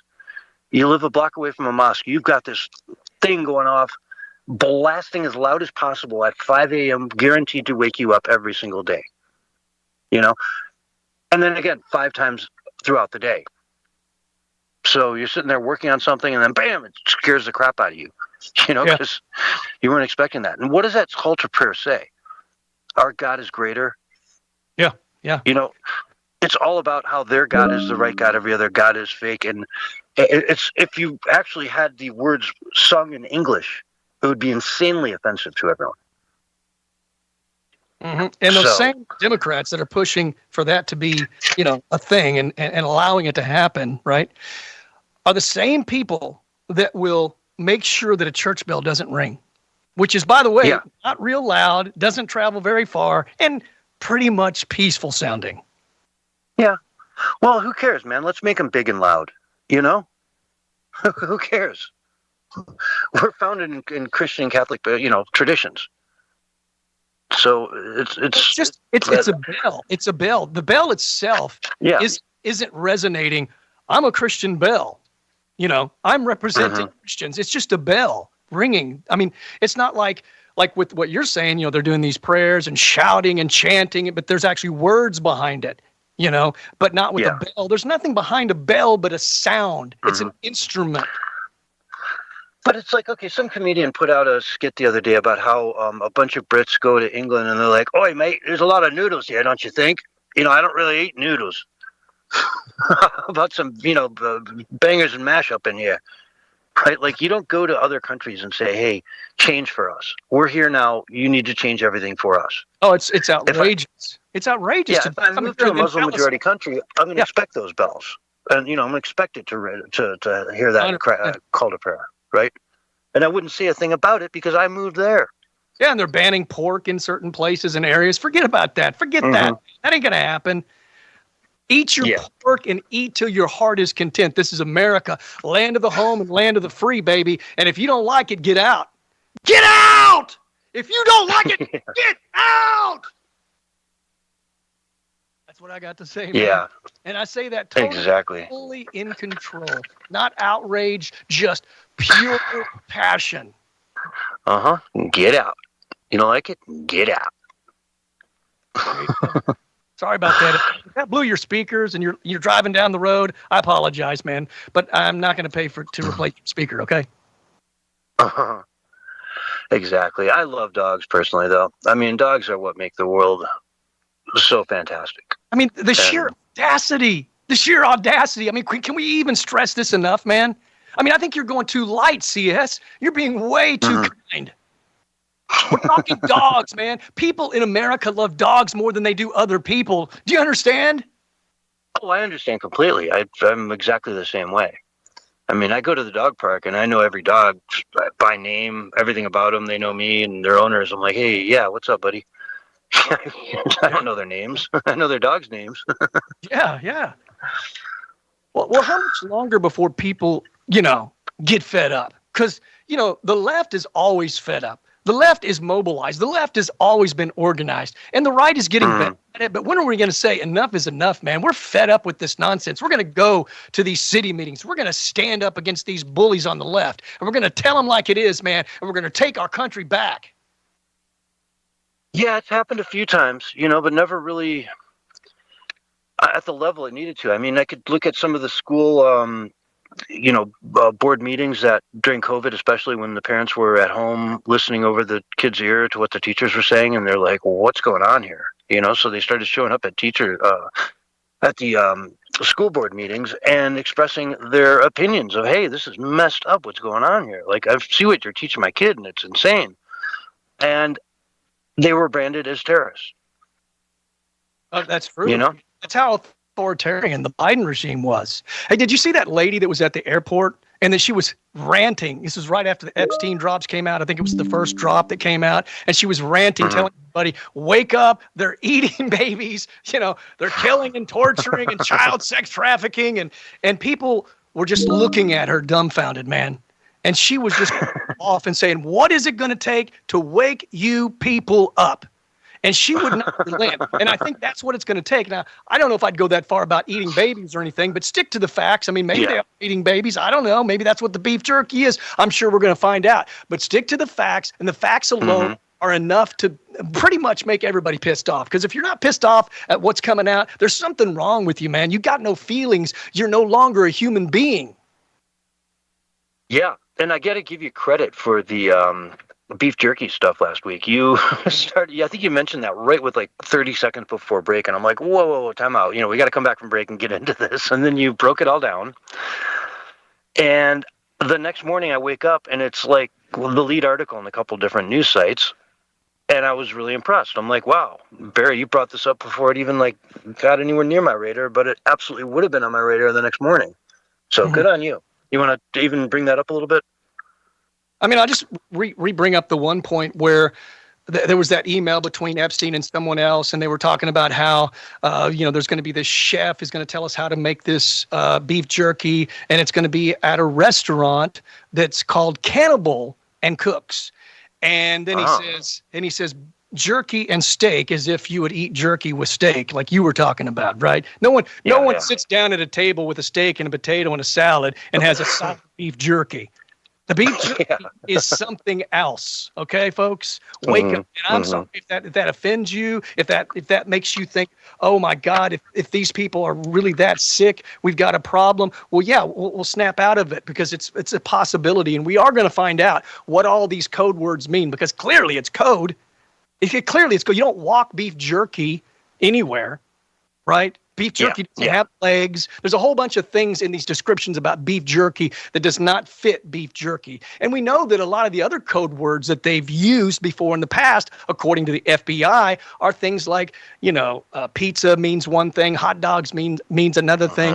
And a lot of it's related to pedophilia and boy love and all that kind of stuff that the left says is okay. It's just sexual preference. No, it's sick. Yeah, and I don't like covering this stuff, man. I know you don't either. This is the last thing we want to be talking about. If we sound like conspiracy theorists, trust me, we'd rather not be having this conversation. It's just, we kind of have to bring it up when it comes up, because this stuff tends very often to be true and scary and yikes. And if we don't address it, who will? We just let it disappear into the ethos forever and no one ever covers it, because the mainstream media sure won't. No way they're going to touch this. I mean, I think it was like Molly Hemingway that was one of the people who put out a pretty fiery, spicy thread on that. But other than that, nobody. You're not going to go to CNN and type in beef jerky and see this big article about Epstein Island and, then bringing in private chefs. It just doesn't exist. So, yeah, I hate covering it. I'm sure you do too, Barry. Yeah, I just wrote a whole post about it, about how, if I'm being completely honest, I was saying something to the extent of, I really don't want to have to think about these things or cover these things because honestly, it's kind of demoralizing to you, to think that there's that kind of evil that's running somewhat, systemically and rampantly on the world today is not a pleasant thought. But I end with saying, I would rather know the truth then, suffering a little temporal pain and agony from all of this information is worth it if we can get truth and justice. And that's all that matters at the end of the day. Because if these people are as bad as many people believe they are, they need to be held accountable. Because if they're capable of these kinds of things, these are dangerous people, and they're powerful, dangerous people. That makes it even worse. It's not like it's some random guy like a Jeffrey Dahmer or a Son of Sam or Charles Manson among the citizens. These are powerful people that control policies. We know now that Epstein was behind a lot of policies around the world. He was essentially, a lot of people are saying... On that note... I hear your voice going higher and higher, but we're out of time, buddy. On that note, we got to take a break. Censorship Sucks Roundtable Radio Show will be right back after this.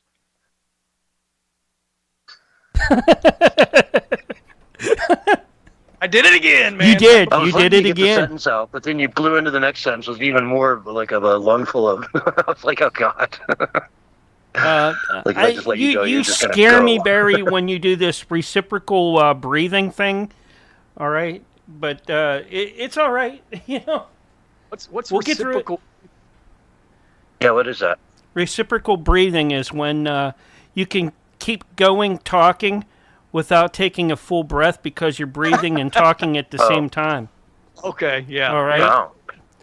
That's how a lot of brass instrument players can hit those long notes for so long because they're doing this thing called reciprocal breathing.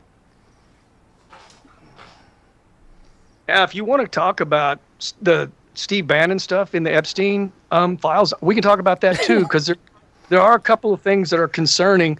Before I told you I hadn't seen anything concrete about Bannon that was bad, but now that I've done some deeper research, there are a couple of things he said in those files, man, that are kind of concerning about Steve Bannon. Now, I don't know if he was playing Jeffrey Epstein and then Jeffrey Epstein was playing him as well, or if he was just somewhat delusional for making some sort of he was working with Jeffrey Epstein at some level beyond the documentary that he was making with him. He was working with him politically on a global scale. Steve Bannon was, according to these texts. I mean, we can cover that. We got about a minute left before we lose this room. So if we do, I'll just bring us back up. Same place. Same. Okay. But I like Steve Bannon, man. You know, I hope that there's a not logical explanation behind it all. I got mixed feelings about Steve Bannon. Yeah, me too. Well, now I do, for certain. Let's see. Yeah. There's Wobbly says he's bringing the beef. Oh, no. Just as long as it's not the globalist beef jerky, we're good. Lose the room, he says. Lose the room. We're going to lose it any second now. I'll catch you over on the other one. I'm just going to end it right here and bring you back in on the next one. All right. That was hour one of the Censorship Sucks Roundtable radio show. Hour 2 coming up next. Same stream? That's right. What will Barry say this time? Will he go on and find some other code word? Find out more as I bring them back.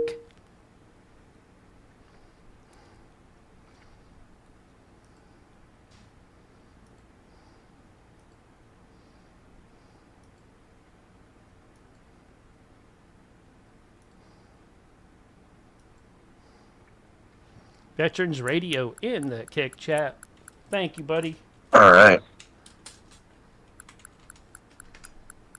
You know, it's interesting, though, when you look at this whole thing, because we've talked about this, you and I have, John, about how some of the people that we thought were with us may not be with us, and that some that we thought were against us may actually either be with us or eventually come to our side.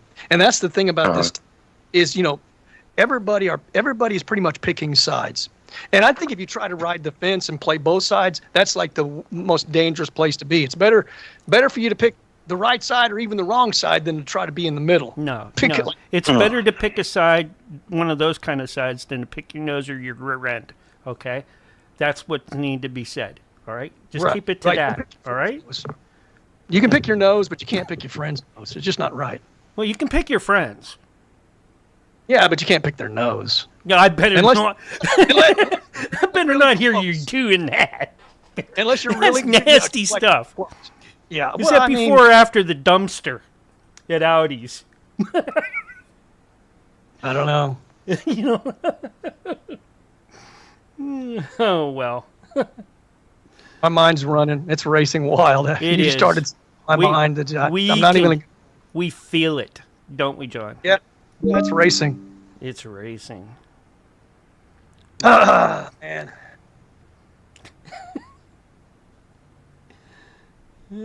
Wobbly says better to not pick at all. What, somebody's nose or a side? Yeah. You get into chat and you talk to Wobbly about that. I mean, that's... Well, speaking of picking, orifices, there was this transgender wrestler who was wrestling some woman, and she didn't know that the woman or the person she was wrestling was a man. She thought she was wrestling another woman. He literally stuck his finger in her, and like sexually assaulted her during the wrestling match. Which is another reason why men should not be in women's wrestling. It's just not appropriate at any level. Did you see that article by any chance? It was. I think it was. Yeah, I did. That was wild. I mean, and it wasn't like, of course, in wrestling, your hands go everywhere, under the person's crotch. This was like deliberate kind of thing. And she was so shocked I think she stopped right there. You know, she let him pin him because she you know, I mean, she was violated. You know, I mean, it's just nuts, man. I'm just so tired of the insanity and all the evil. It really does weigh you down after a while when you see it happening, and then nobody does anything about it, and they just keep saying it's okay, it's okay, it's okay when it's not. It just drives me batty, man. But it's all good. We'll get through it, man. We're going to get through this. I'm giving myself therapy. We're going to make it. It's going to be okay. We're going to get through this. You're going to get through this, Barry. Yeah. You're going to get through it. Yeah. Which brings up today's sponsor, Better Health. I've noticed that is a big sponsor on like every TikTok and YouTube influencer out there. Mental health. Oh, yeah. Now, they actually have AI therapists now that will help you. Well, I'm waiting for you to come out with a Brain Force supplement. All right. That's Alex Jones. I will take it if it comes from you, not Alex. Now, I just don't need that loudness. All right. But I could use your pep. Okay. I could use that extra step in my walk. Take some Brain Force and some methylene blue SP, some creatine. Creatine and.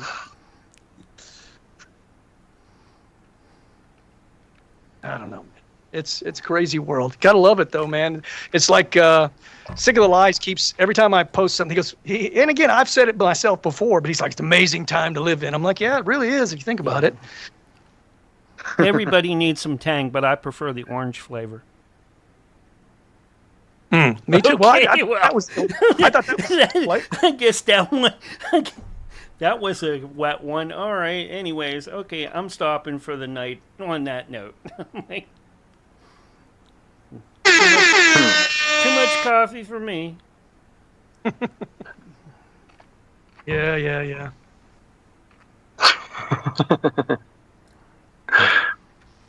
I need one of those little sound makers for when we hit our time.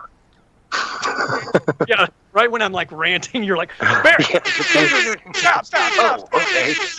Are you trying to tell me something? Do you hear that? I guess you guys don't hear that. It'll come through. No. Okay, it will come through on the replay though, because I'm not sharing sound. Ugh.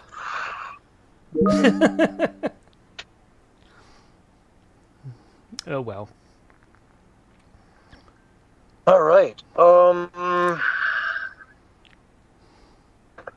feel like there's another natural big story we need to get into next. Oops. What Like 30 seconds? Oh, well, we have the Rubio speech. Yeah, I don't think I have any clips from that, though. I'd like to hear it again because I was trying to recall it when I was talking about it. I don't know if I got it exactly like he said, but he does want us to partner with Europe, you know? Okay. 3, 2, 1, and you're live right now. Hello, everyone, and welcome to Hour 2 of the Censorship Sucks Roundtable Radio Show. That's right, Wednesday night edition for February 18th, 2026. And boy, we have a show for you tonight, folks. All kinds of stuff going on in the world. I guess we should start with the security conference that just went down in Munich over the last few days. And Marco Rubio really stole the show. He got a standing ovation, which is not very common. And just talked about how Europe, America, we're one people, we're one union. They're like our big brother, or our parents almost, and that so many of our founders, so many of our original inhabitants came over from Europe, colonized and developed the United States and turned it into what it is today. It borrowed from all of the best parts of European laws and philosophies, concepts, the Magna Carta, I could go on and on. And we've always been there for each other. We've always been great allies, trading partners. We vacation in each other's countries. We like each other. And how important it is to keep that going through time.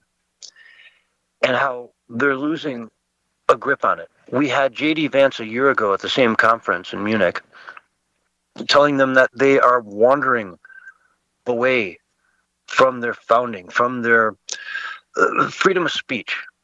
You know, granted, none of them have it in their constitutions. None of them have made the freedom of speech law like America has. But they've always sort of, you know, felt like they could let their people say what they wanted, and they weren't afraid of what they were going to say because, you know, debate is good. You want debate. Now it's very, very different. They're trying to, drop a $125 million fine on Twitter for allowing people to speak. They're trying to ban anyone under 16 from using the platforms, and that's going to happen very soon. Australia's already done it. And so Marco Rubio went over there and said what everyone was thinking, you know, and it was a wonderful speech, but, you know, he gets all this heat. Everyone hates it. Kevin O'Leary was on, was it CNBC? He went on Fox Business Network the other day. Sorry about that. And said basically this all started a few weeks ago at Davos. It was a famous speech Carney gave, the Prime Minister of Canada, the world's New World Order that did not go well, and Trump administration, as you remember. So yeah, he called Canada's deal with China part of the New World Order. Yep. And it hurt relations, he says. Sorry, I thought I had a video in here. It actually hurt relations with Canada at this point, which hasn't really started on the tariff front. The point is, though, we are getting to a place now where there's only one adversary, and that's time to just call it out what it is. It's China, and that's it. And he goes on to say, and so you either are with us, so to speak, against China, or you are not, because China's getting ready for world dominance. I call it what it is. Economically, military, AI power, you name it. Those guys are not fooling around. And if we don't wake up and get together on this, they will be a superpower. If you're okay with that, if you want to live in that kind of a world, well, I don't. So I'd like to see this thing worked out pretty damn fast, he says. And so that's kind of the meat and potatoes, at least from, you know, his perspective of what he was calling for over there and why the left is freaking out about it. Because they don't see it that way. They just see whatever these guys want, we want the opposite. And so that's what we're going to scream bloody murder for, is the opposite of whatever Trump wants. And it just shoots them in the foot every time. It's an 80-20 thing. No one wants to live under China. But I don't know. What do you say, Barry? Well, what Rubio's speech did was it basically put all of the pressure on them by showing that it's not us that's abandoning them. It's them abandoning us and common sense values and morals and ethics and ideas and being pro-humanity and being pro-self-empowerment. So I think that one of the other keys that he said was, I think it was near the end of the speech, where he talked about how, hey, we want to act with you guys.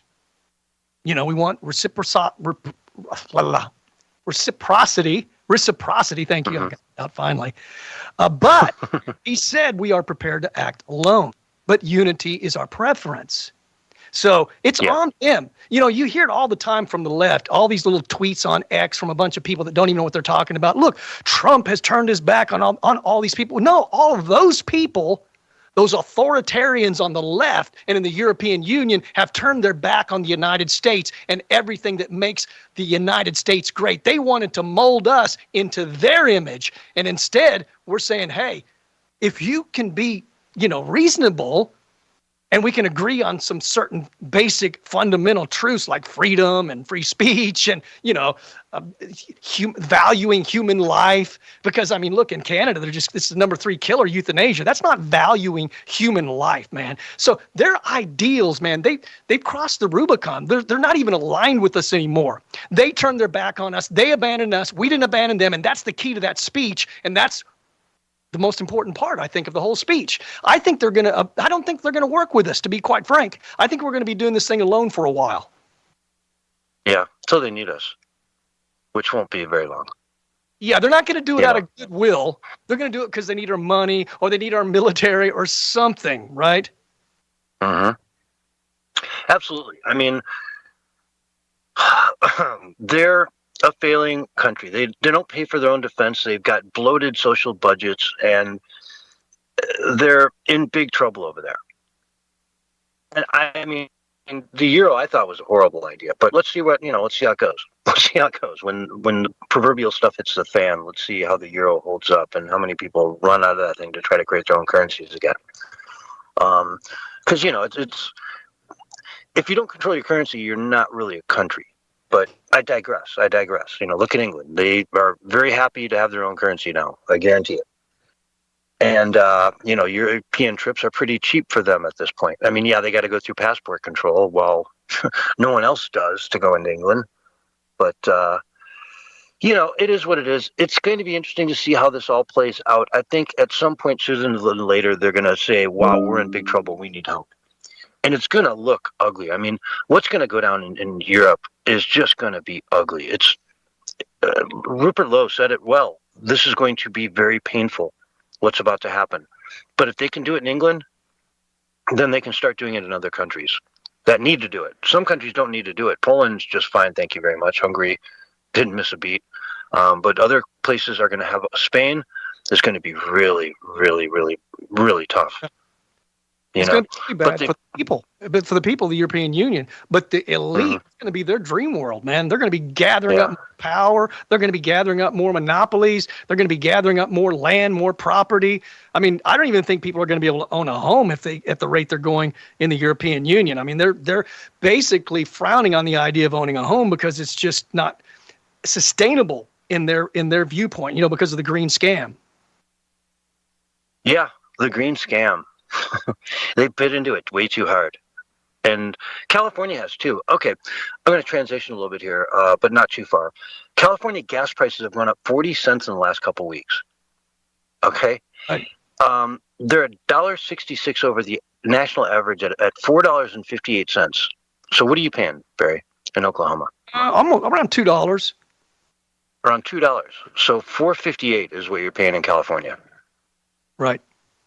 And that's before you start getting into like rural California, and you're suddenly out in the middle of the desert and you need gas, and then it's like $6.50 a gallon. Yeah. But nationally, they've been going up a little bit. The national average right now is $2.92, and 40 cents in the last week or 2 weeks. That's a big thing. There's a refinery that is just in the process of closing down, and another one closed down like last year, and they're not coming back. They're not replacing it with anything. They're just trying to get those electric cars in there to run everything on electric. And so they're not worried about it. They want $4.50. They want $5 gas. Yeah. Because then it forces everyone into electric, which is better, for them in the long run. Because they own stocks and whatnot, How do you think Nancy Pelosi got so rich? The Green New Deal. This is a moneymaker for them, folks. When you're paying $5 a gallon for gas, somebody's getting rich. They're actually having to ship gasoline in from the Bahamas to keep California going. From the Bahamas. Oh, yeah. Well, you think California would be sustainable, as rich as they are in resources, as rich as they are in manpower. And I mean, why are they always having to look elsewhere? I mean, they can't even supply their own water, which that should not be a problem, by the way. Yeah. You just got to be smart about it, because it comes out there in, it comes down in buckets and then doesn't rain for a long time. But then it comes down in buckets again. So you have to control that. When it rains, you got to capture it and store it. Well, these are just that don't even want you collecting your own rainwater. They say you can't own it, that the government owns the rainwater, even if it falls down on your land, on your own land.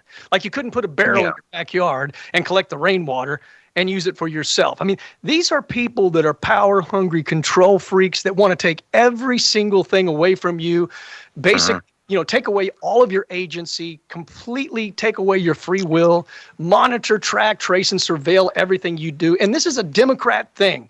The globalists are all, at least the powerful ones, are the ones that are making all the policy worldwide. They're all liberal, every single one of them. There isn't a conservative in that bunch. Now, they may claim to be a conservative, but all their policies are liberal. Yep. And it's backfiring so huge on California. It really is. There's so many people leaving that state. And honestly, it's the most beautiful state you're ever going to find, folks. I mean, Utah might actually be prettier when you get into the nitty gritty of it all. Just like the Moab arches, is Zion, even the little bit of it that touches the Colorado River. Actually, none of it does touch the Grand Canyon now that I think about it, but it's pretty close, just a couple miles down the road. And it's just gorgeous. But yeah, no, California's got everything. It's got the mountains, it's got the beaches, it's got beautiful women, it's got great food, tons and tons of land, diversity in where you want to live. You want to be in the forest, you want to be in the desert, you want to be wherever you want to be. I mean, that's why they film so many movies out there, because they could, drive 2 hours in any direction and be either in the Midwest, Montana, or be in the desert. You were talking about California. You were literally talking about how they weren't letting people go into the forest. National forest, because nowhere else to go. I don't remember what was the reason they were saying, because it could rain or storm, or I don't remember. I might be doing like you do. I might be doing 2 in one day. I think. You know what rings a bell on that was not California. It was in Canada during the when they had the forest fires. Yeah, you couldn't walk down any trails in the forest. Like you couldn't go outside in Canada. Journaling and then come back and I mean, in the liberal world order, let's just say, RPN are they going to even let you do things? Are they going to let you go to the beach? I mean, because you have to drive there, and then that's going to be a carbon tax of some kind, Steve, are you here? I'm here.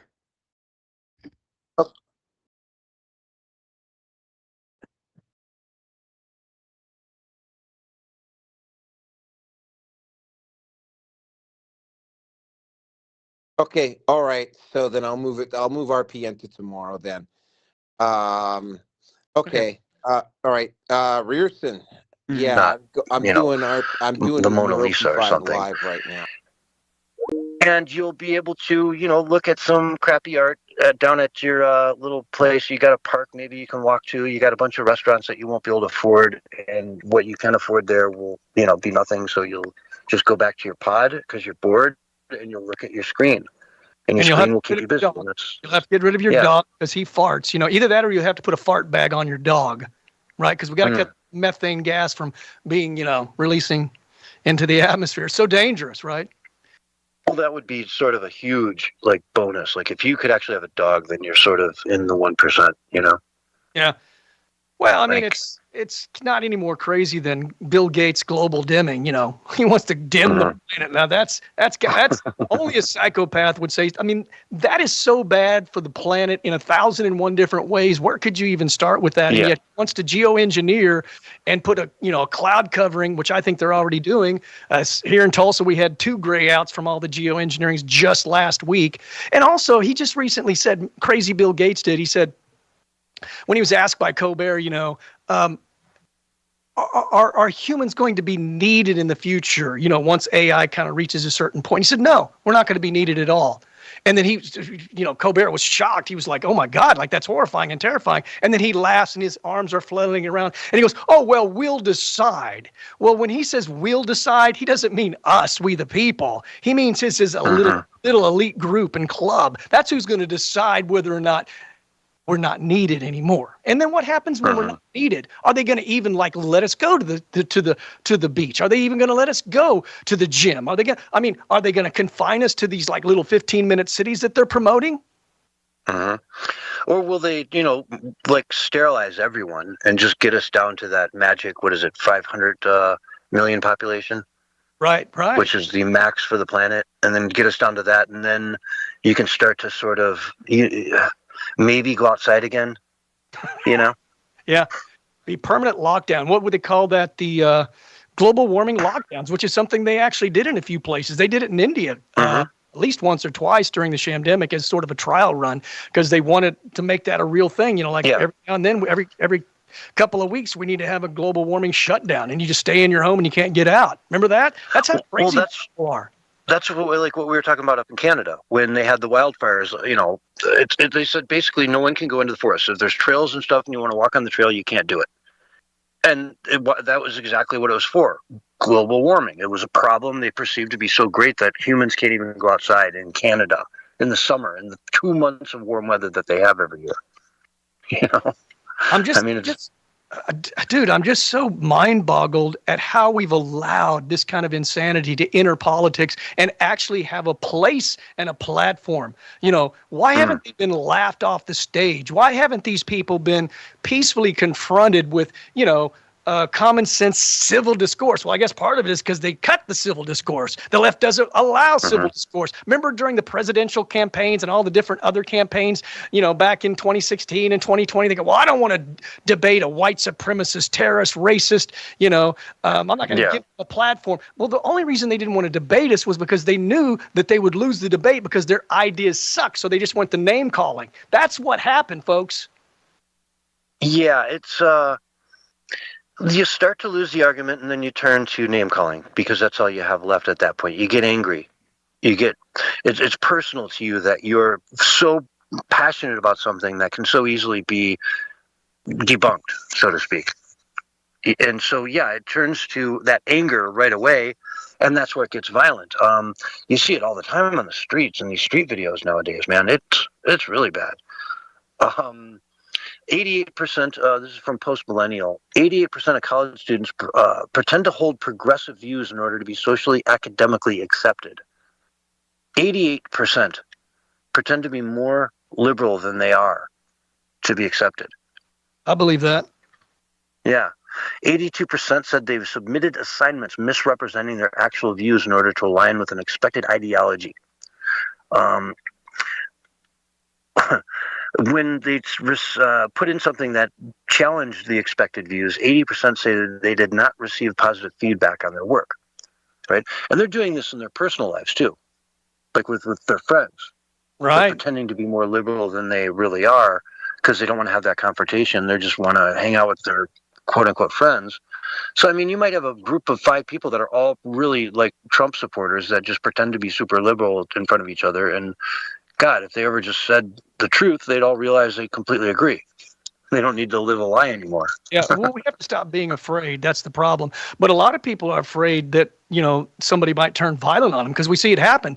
Oh, you're for ICE? Oh, we're going to beat you down. Oh, you're for MAGA? Oh, we're going to beat you down. There are a good number of people on the radical extreme far left that lean in towards violent behavior and physical violence. We've seen it happen time and time again, and people are afraid to speak their mind.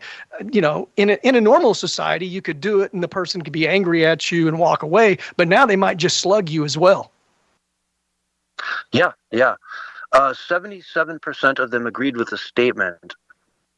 Silence is safest when unsure how views will be received, right? And so of those people, 91% said that they would lie about it to other people. So 72% of the people out there are, in this case, saying that, it's not okay to have women and men's sports, specifically asking that, 72%.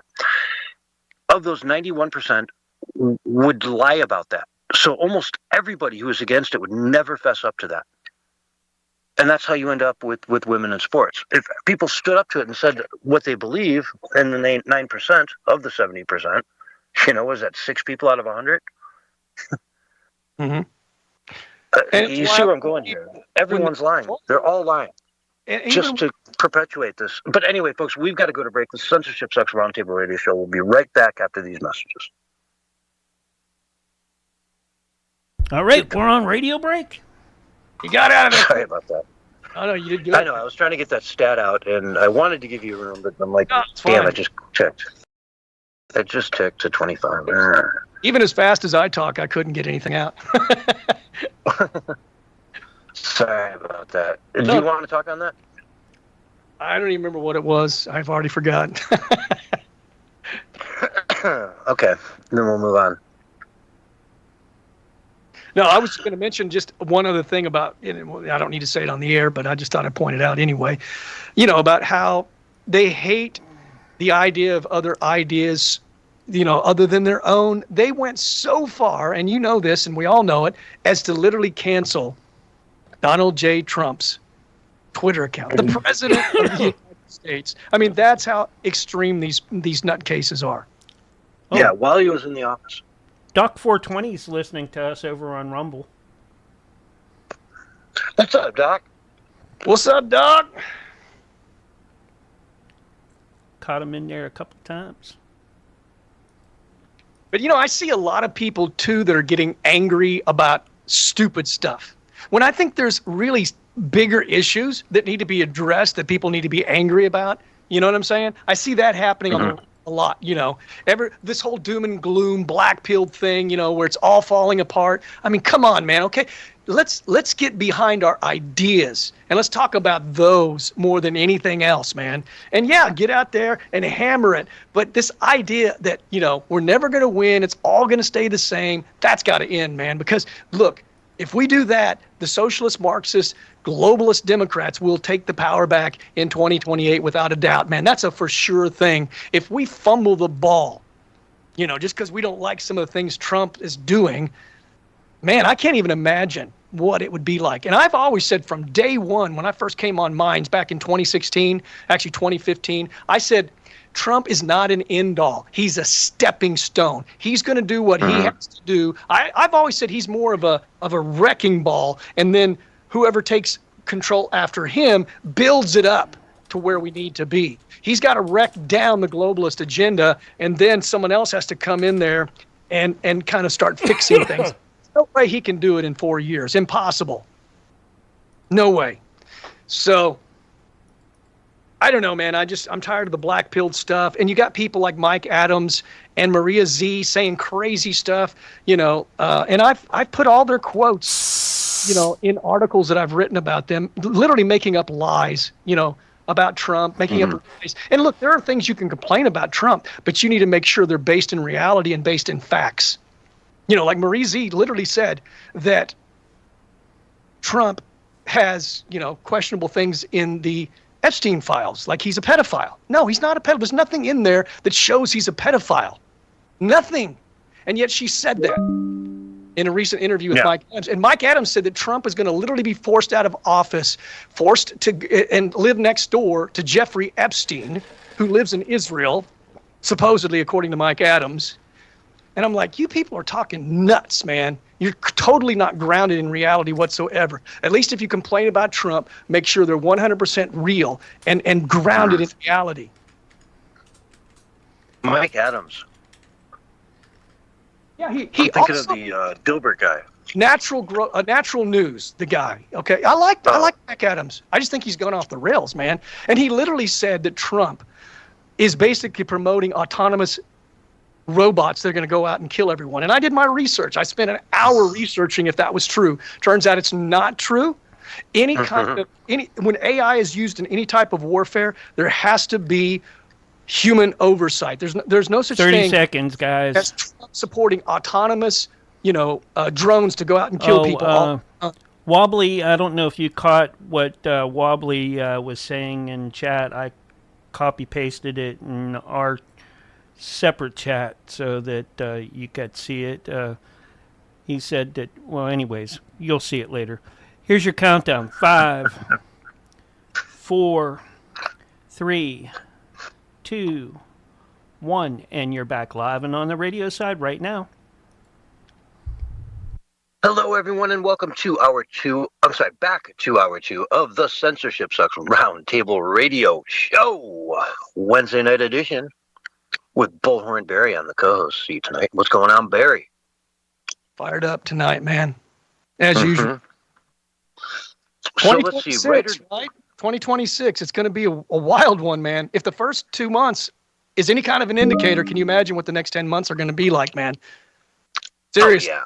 And it's our 250th birthday as America. 250 years. That is a big deal. It's a quarter of a millennia that we've survived as a country.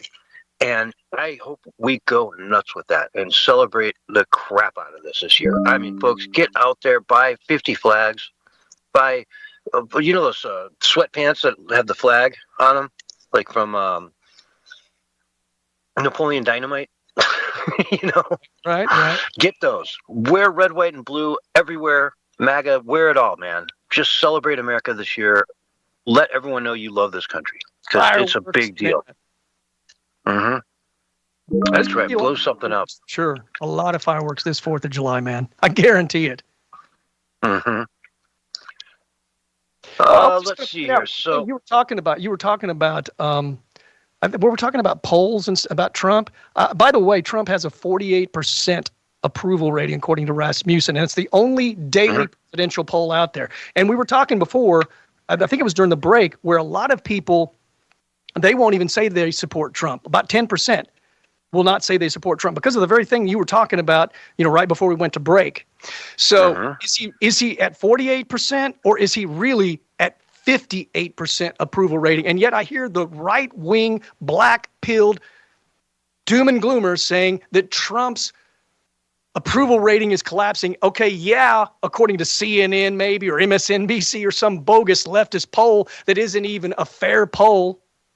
They did the same thing when Trump was running in 2016, saying he was losing and losing badly, and Hillary Clinton was 99% sure going to win, and only Rasmussen had the right number, saying he was going to win.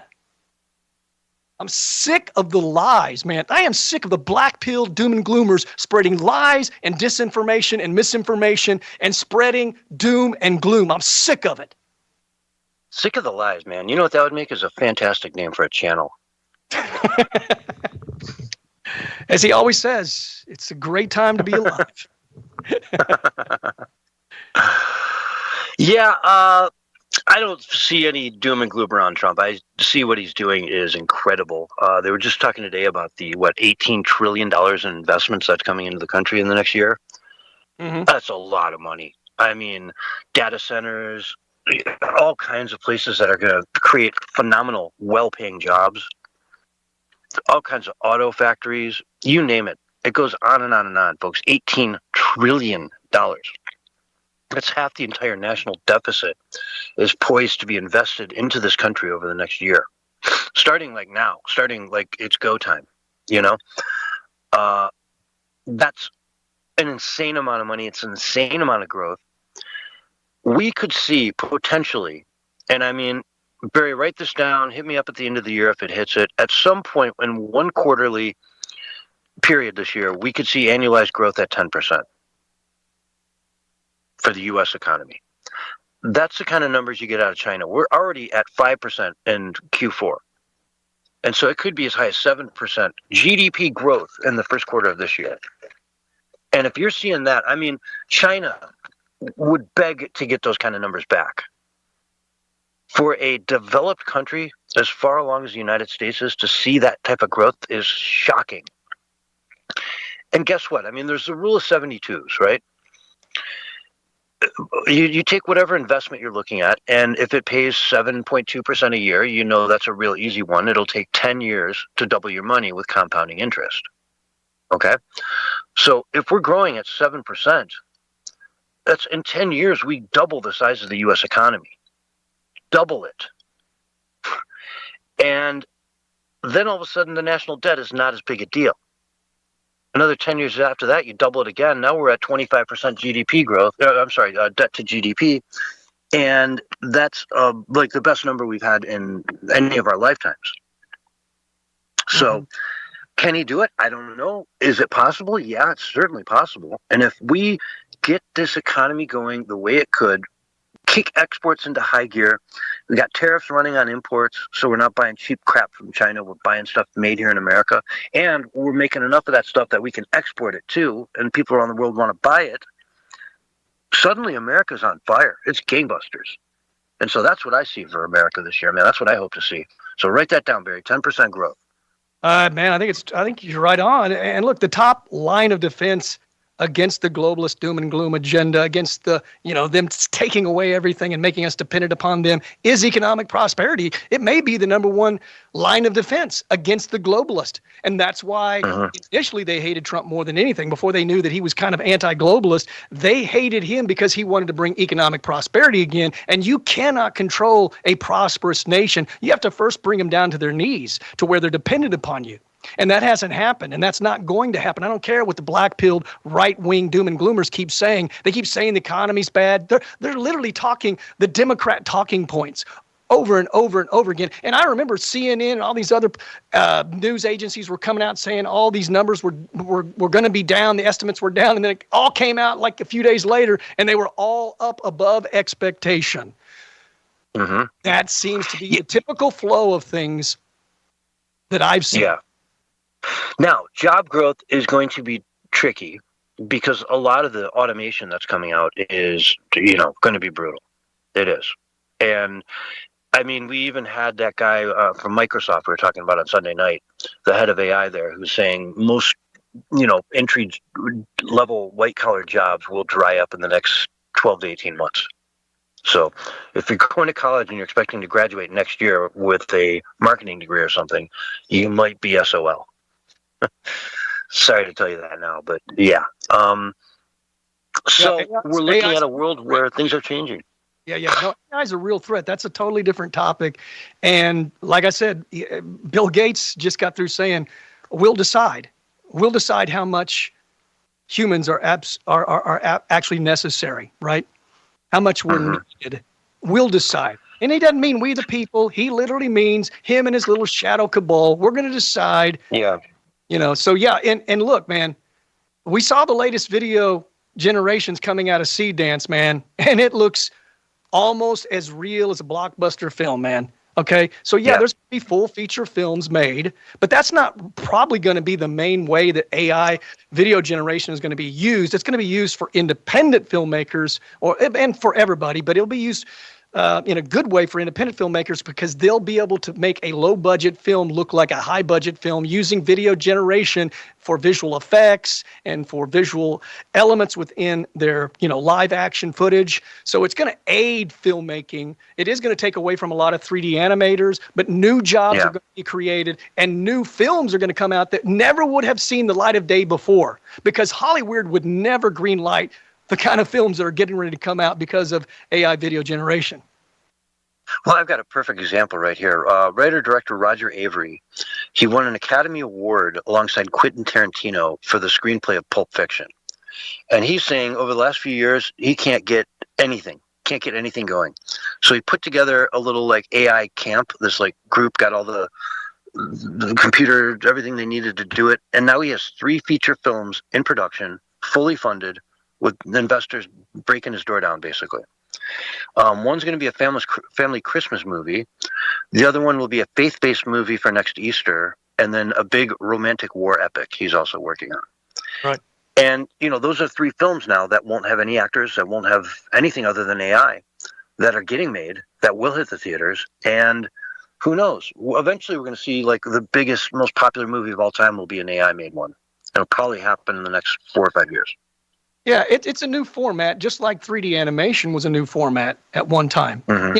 We got the Pixar top 3D animation, then we have sort of 3D animation that looks pretty close to real life. One of the first films that came out like that was Final Fantasy, and it looked pretty close to real, at least what we thought looked close to real back then. Now, of course, it doesn't even compare.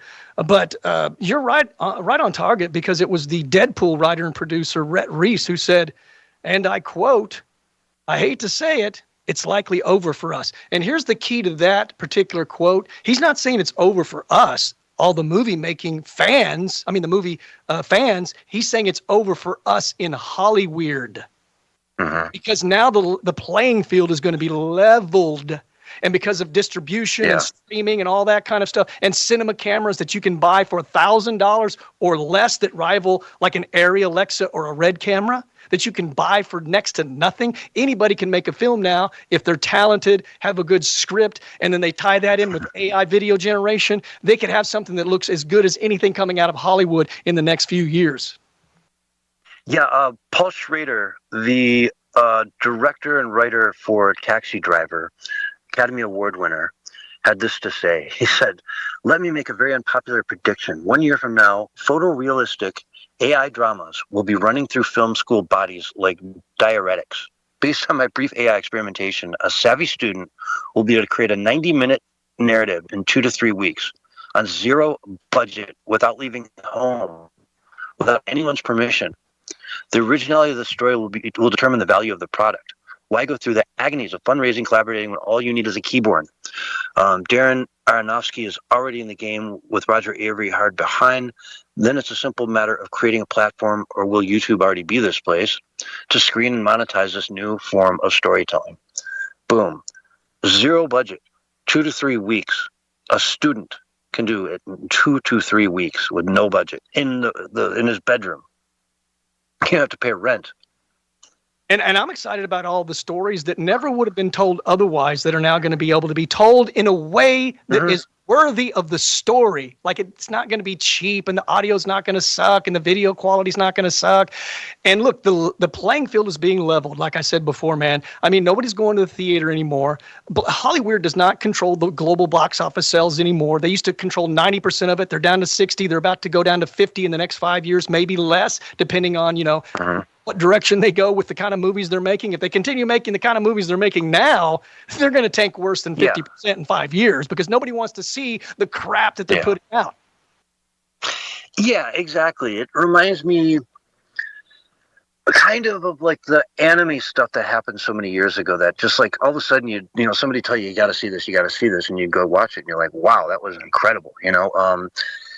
A different genre, it was just very different. And this will be like that, but it'll look so realistic, but yet we'll all know it's AI. You go into the theater understanding that like one dude is making all the money from this thing that, before it took 1,000 people to make it, Well, when even you think of without caterers and even without valets.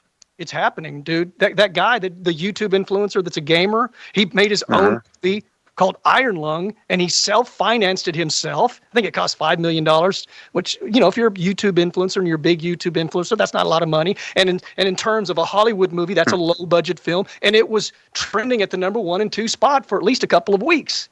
He made like 10 times his money right off the bat.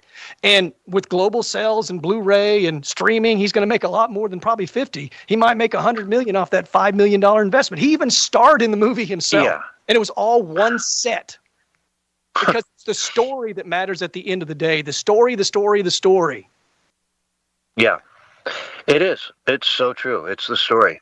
And if you're relying on AI to just sort of spit out a good story for you, I don't know, you're probably SOL. But if you can come up with beautiful, amazing stories that are compelling, then you can use these other features to help create this thing in such a way that, Hollywood would be next to impossible to do. Yeah. So I think AI is better at brainstorming, right? Don't you think AI is better just at brainstorming? Don't use it as the idea. Just use it to help you brainstorm that you can bounce off of. Most Hollywood films have a whole crew where they bounce ideas off each other. Well, now you can use AI as that assistant to help you, but let it be your idea. Just, let it get your brain thinking so that, you can feed off of it, but don't take its idea and just feed it out there. Because like you said, it'll be junk, man. It'll be, what do they call it? AI slop. Mm-hmm. So anyway, in the limited amount of time we have left, Senate Bill 26097 in the great state of Colorado. If that passes, Senate Bill 26097, prostitution will be 100% legal in the entire state of Colorado. And that includes prostitution, solicitation, patronizing a prostitute, keeping a place of prostitution, pandering related to arranging prostitution. Okay, so, in other words, you can, in some places in Maine, it's legal to be a prostitute, but it's illegal to solicit one, right? In Nevada, it's legal in certain counties and certain, in free-arranged places. But this is just going to make it straight up legal across the entire state of Colorado. Pretty big move if this passes, and Colorado's so far to the left that I think it will. I think it will. they all talk about how, we're criminalizing people, endangering them, and yada yada. It's just sex work. And okay, well, guess what? It's probably going to be legal in Colorado. So your next ski trip might be a little more interesting. That's all I'm saying. I'm just wondering how healthy that's going to be for marriages. Yeah, for a lot of things, it's not for everybody, that's for sure. But some people make it work. I'll give them credit for it, but it's not for everybody. Are they going to be able to just walk down the street and solicit people, though? I mean, is that what's in the bill? Yeah, I think that's. You could walk up to somebody who's just minding their own business, and you could say, "Hey, I'd like to pay you $1,000 to go have sex with you. Are you down? You're beautiful." And if she says yes, you're both good to go. And if she says, "I'm a cop," you say, "Okay, sorry to bother you. I'll be on my way," knowing that you've not broken any law. But I'm saying the prostitutes can stroll up and down the street soliciting people for sex. I mean, yes, absolutely. So you're bringing your family, somewhere, maybe a tourist area, and your wife and the kids slip into some store, and then you're being solicited, and you set up this is not going to be well. It's not going to go well for the for morals and ethics and family and marriage, and I don't see it going good. How will the ski towns handle it? I mean, that's where all the tourists are. That's where all the money is going to be. That's where you're going to get your tricks, so to speak. All the group of guys coming in to go skiing for a weekend or something, and boom, that's your target audience. So how do they handle it in a small, town like a Telluride or Crested Butte or, Aspen, when you've now got all these prostitutes hanging around in bars and it's totally legal? You can't kick them out if they're buying a drink. They'll go to the sheriff and say, "Hey, man, I got kicked out of here for prostitution." Yeah. It's the dichotomy that you've talked about, I've talked about, Yotivation talked about, the left, right, freedom, slavery, good, evil, corruption, integrity. I mean, it's becoming much more prominent, right? And those that are on the dark side are going to take it as far as they possibly can. And let's not forget, the globalist put out that document. I don't remember what it was called, but essentially anybody could consent to sex no matter what their age was. So that means 5 years old, 6 years old, 7 years old, because they didn't put an age on it. They just said any age. That's not good. And, how far do they take this madness? They just keep pushing it further and further and further. Yeah. It goes further here. In Oregon, there is a petition that's going around that if, they get enough signatures and it'll go to the ballot, if it gets 50%, they're saying it probably won't. But they want to make it illegal to fish and hunt and hurt animals really in any way. And so you wouldn't be able to do any wildlife management. You couldn't even trap pests and vermin. And they're trying to outlaw the ability to kill or injure an animal for any reason other than self-defense. So this would, include cattle, chickens. Oh, yeah. Right? Oh, yeah. It was trending on X today where they were showing, actual videos of pigs being shocked to death or shocked so that they could be slaughtered, so they were basically unconscious and they wouldn't feel it. It was a humane way to basically kill them. And they were all complaining. Almost 90% of all the comments were, "Oh, how sad, oh, how terrible." It's so mean. I'm like, the pig feels nothing. It's what we eat. The majority of us eat meat. We're meat eaters, carnivores, Yeah. It's insane, folks. Like, have you been to a grocery store? Do you know where the meat department, do you know where that comes from? Like, has it ever put two and two together in your head about this? It's kind of wild. Well, if it bothers you that much, go adopt a pig and have a pig as a pet. Because some people do, and there's nothing wrong with that. Pigs are wonderful animals, but they're also good food. They're wonderful food. Especially bacon. I love bacon. In everything. And ice cream. Yeah. It's actually phenomenal in ice cream. But let's see here today. Mir Mamdani has been complaining that he's facing this massive gap, right? Billions of dollars he's got to make up for. $127 billion is his economy. $127 billion for New York City. The entire state of Florida is $117 billion. So, of course, Ron DeSantis came out and he's like, Florida, 23 plus million people. New York City, 8 million people. So for 8 million people, they're spending 127 billion. In Florida, for 23 million people, they're spending 117 billion and doing just fine. Doing just fine. Thank you very much. It's shocking. It's shocking. And cutting any spending is just never going to happen. So what's he going to do? He's going to go after the only thing he can, property taxes. Yep. And they're already starting to freak out. People are going to get evicted. They're going to lose their homes and yada, yada, because they won't be able to pay the new higher property taxes. What's that going to do to make housing cheaper? Nothing. The exact opposite. So they're in for a wild ride in New York City. A wild ride. I can't wait to watch it. It has to happen because it's that dichotomy. People have to see what's really happening, and they got to see who's good and who's bad and who represents them and who doesn't represent them. It's all happening the way it should be. It's brutal. It's tough. It's hard to watch. It's hard to witness, but it has to happen because so many people are in a comatose. They have not all awakened yet. Yeah. And they're going to wake up fast. I mean, many people that supported him and campaigned for him are already losing, interest and walking off the bandwagon, right? And why is Florida so fascist? They ask in this article. Why is Florida so fascist? Yeah, they let you keep what you make down there, folks, and you don't need to get anything off the government because there's a million jobs to be had. Just go knock on a couple doors and bam, you got a job in an hour. So, New York, good luck. You voted for this, and I hate to see it happen to a city I love, but man, I'm just going to make popcorn and watch it burn.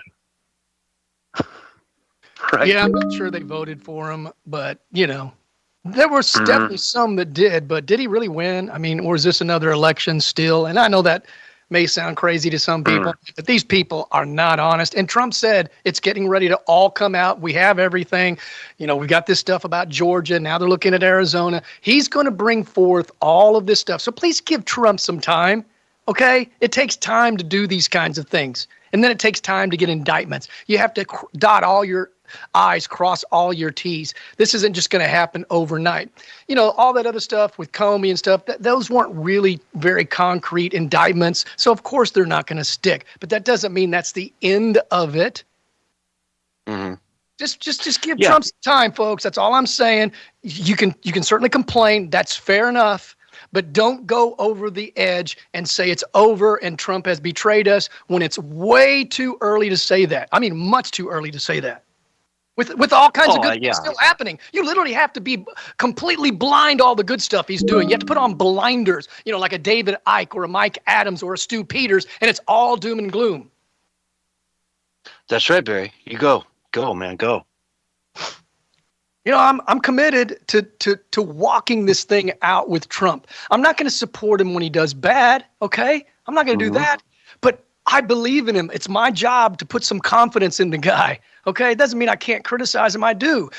Like a lot of people were accusing me of defending Steve Bannon. No, I didn't say anything about Steve Bannon because I didn't have the details. Now that I have the details, I've written an article about it and exposed some of the things that look kind of sketchy between Bannon and Epstein. I'm not hiding anything. I'm a red pill. That means I'm realistic, based in the data, based in the facts, using discernment. Yep. And I'll tell you, it's fascinating to watch all this stuff. If you think Trump is not doing what he can, you got to trust the man. He almost died for us, man. He came within a millimeter of dying in front of the entire world. And then another time, somebody else tried to kill him. And he fought off all these legal cases to miraculously come out ahead and win all this. And he's got a plan. I say we give him a little time. We trust the plan. Let it play out, and let's see where we are. But, folks, we are out of time. This is the Censorship Sucks Roundtable radio show. Thank you all so much for listening. Wouldn't be here without our audience, so thank you guys so much. You're the best audience in the world. We got to go. Stay tuned, though, for more from Dragus Productions right after this. Peace and love. All right, guys, great show. And All right, audience, thank you so much for listening, guys. Yeah. And Barry, And you guys had as a lot always, of engagement with Roger and Great Conspiracy and Wobbly in there.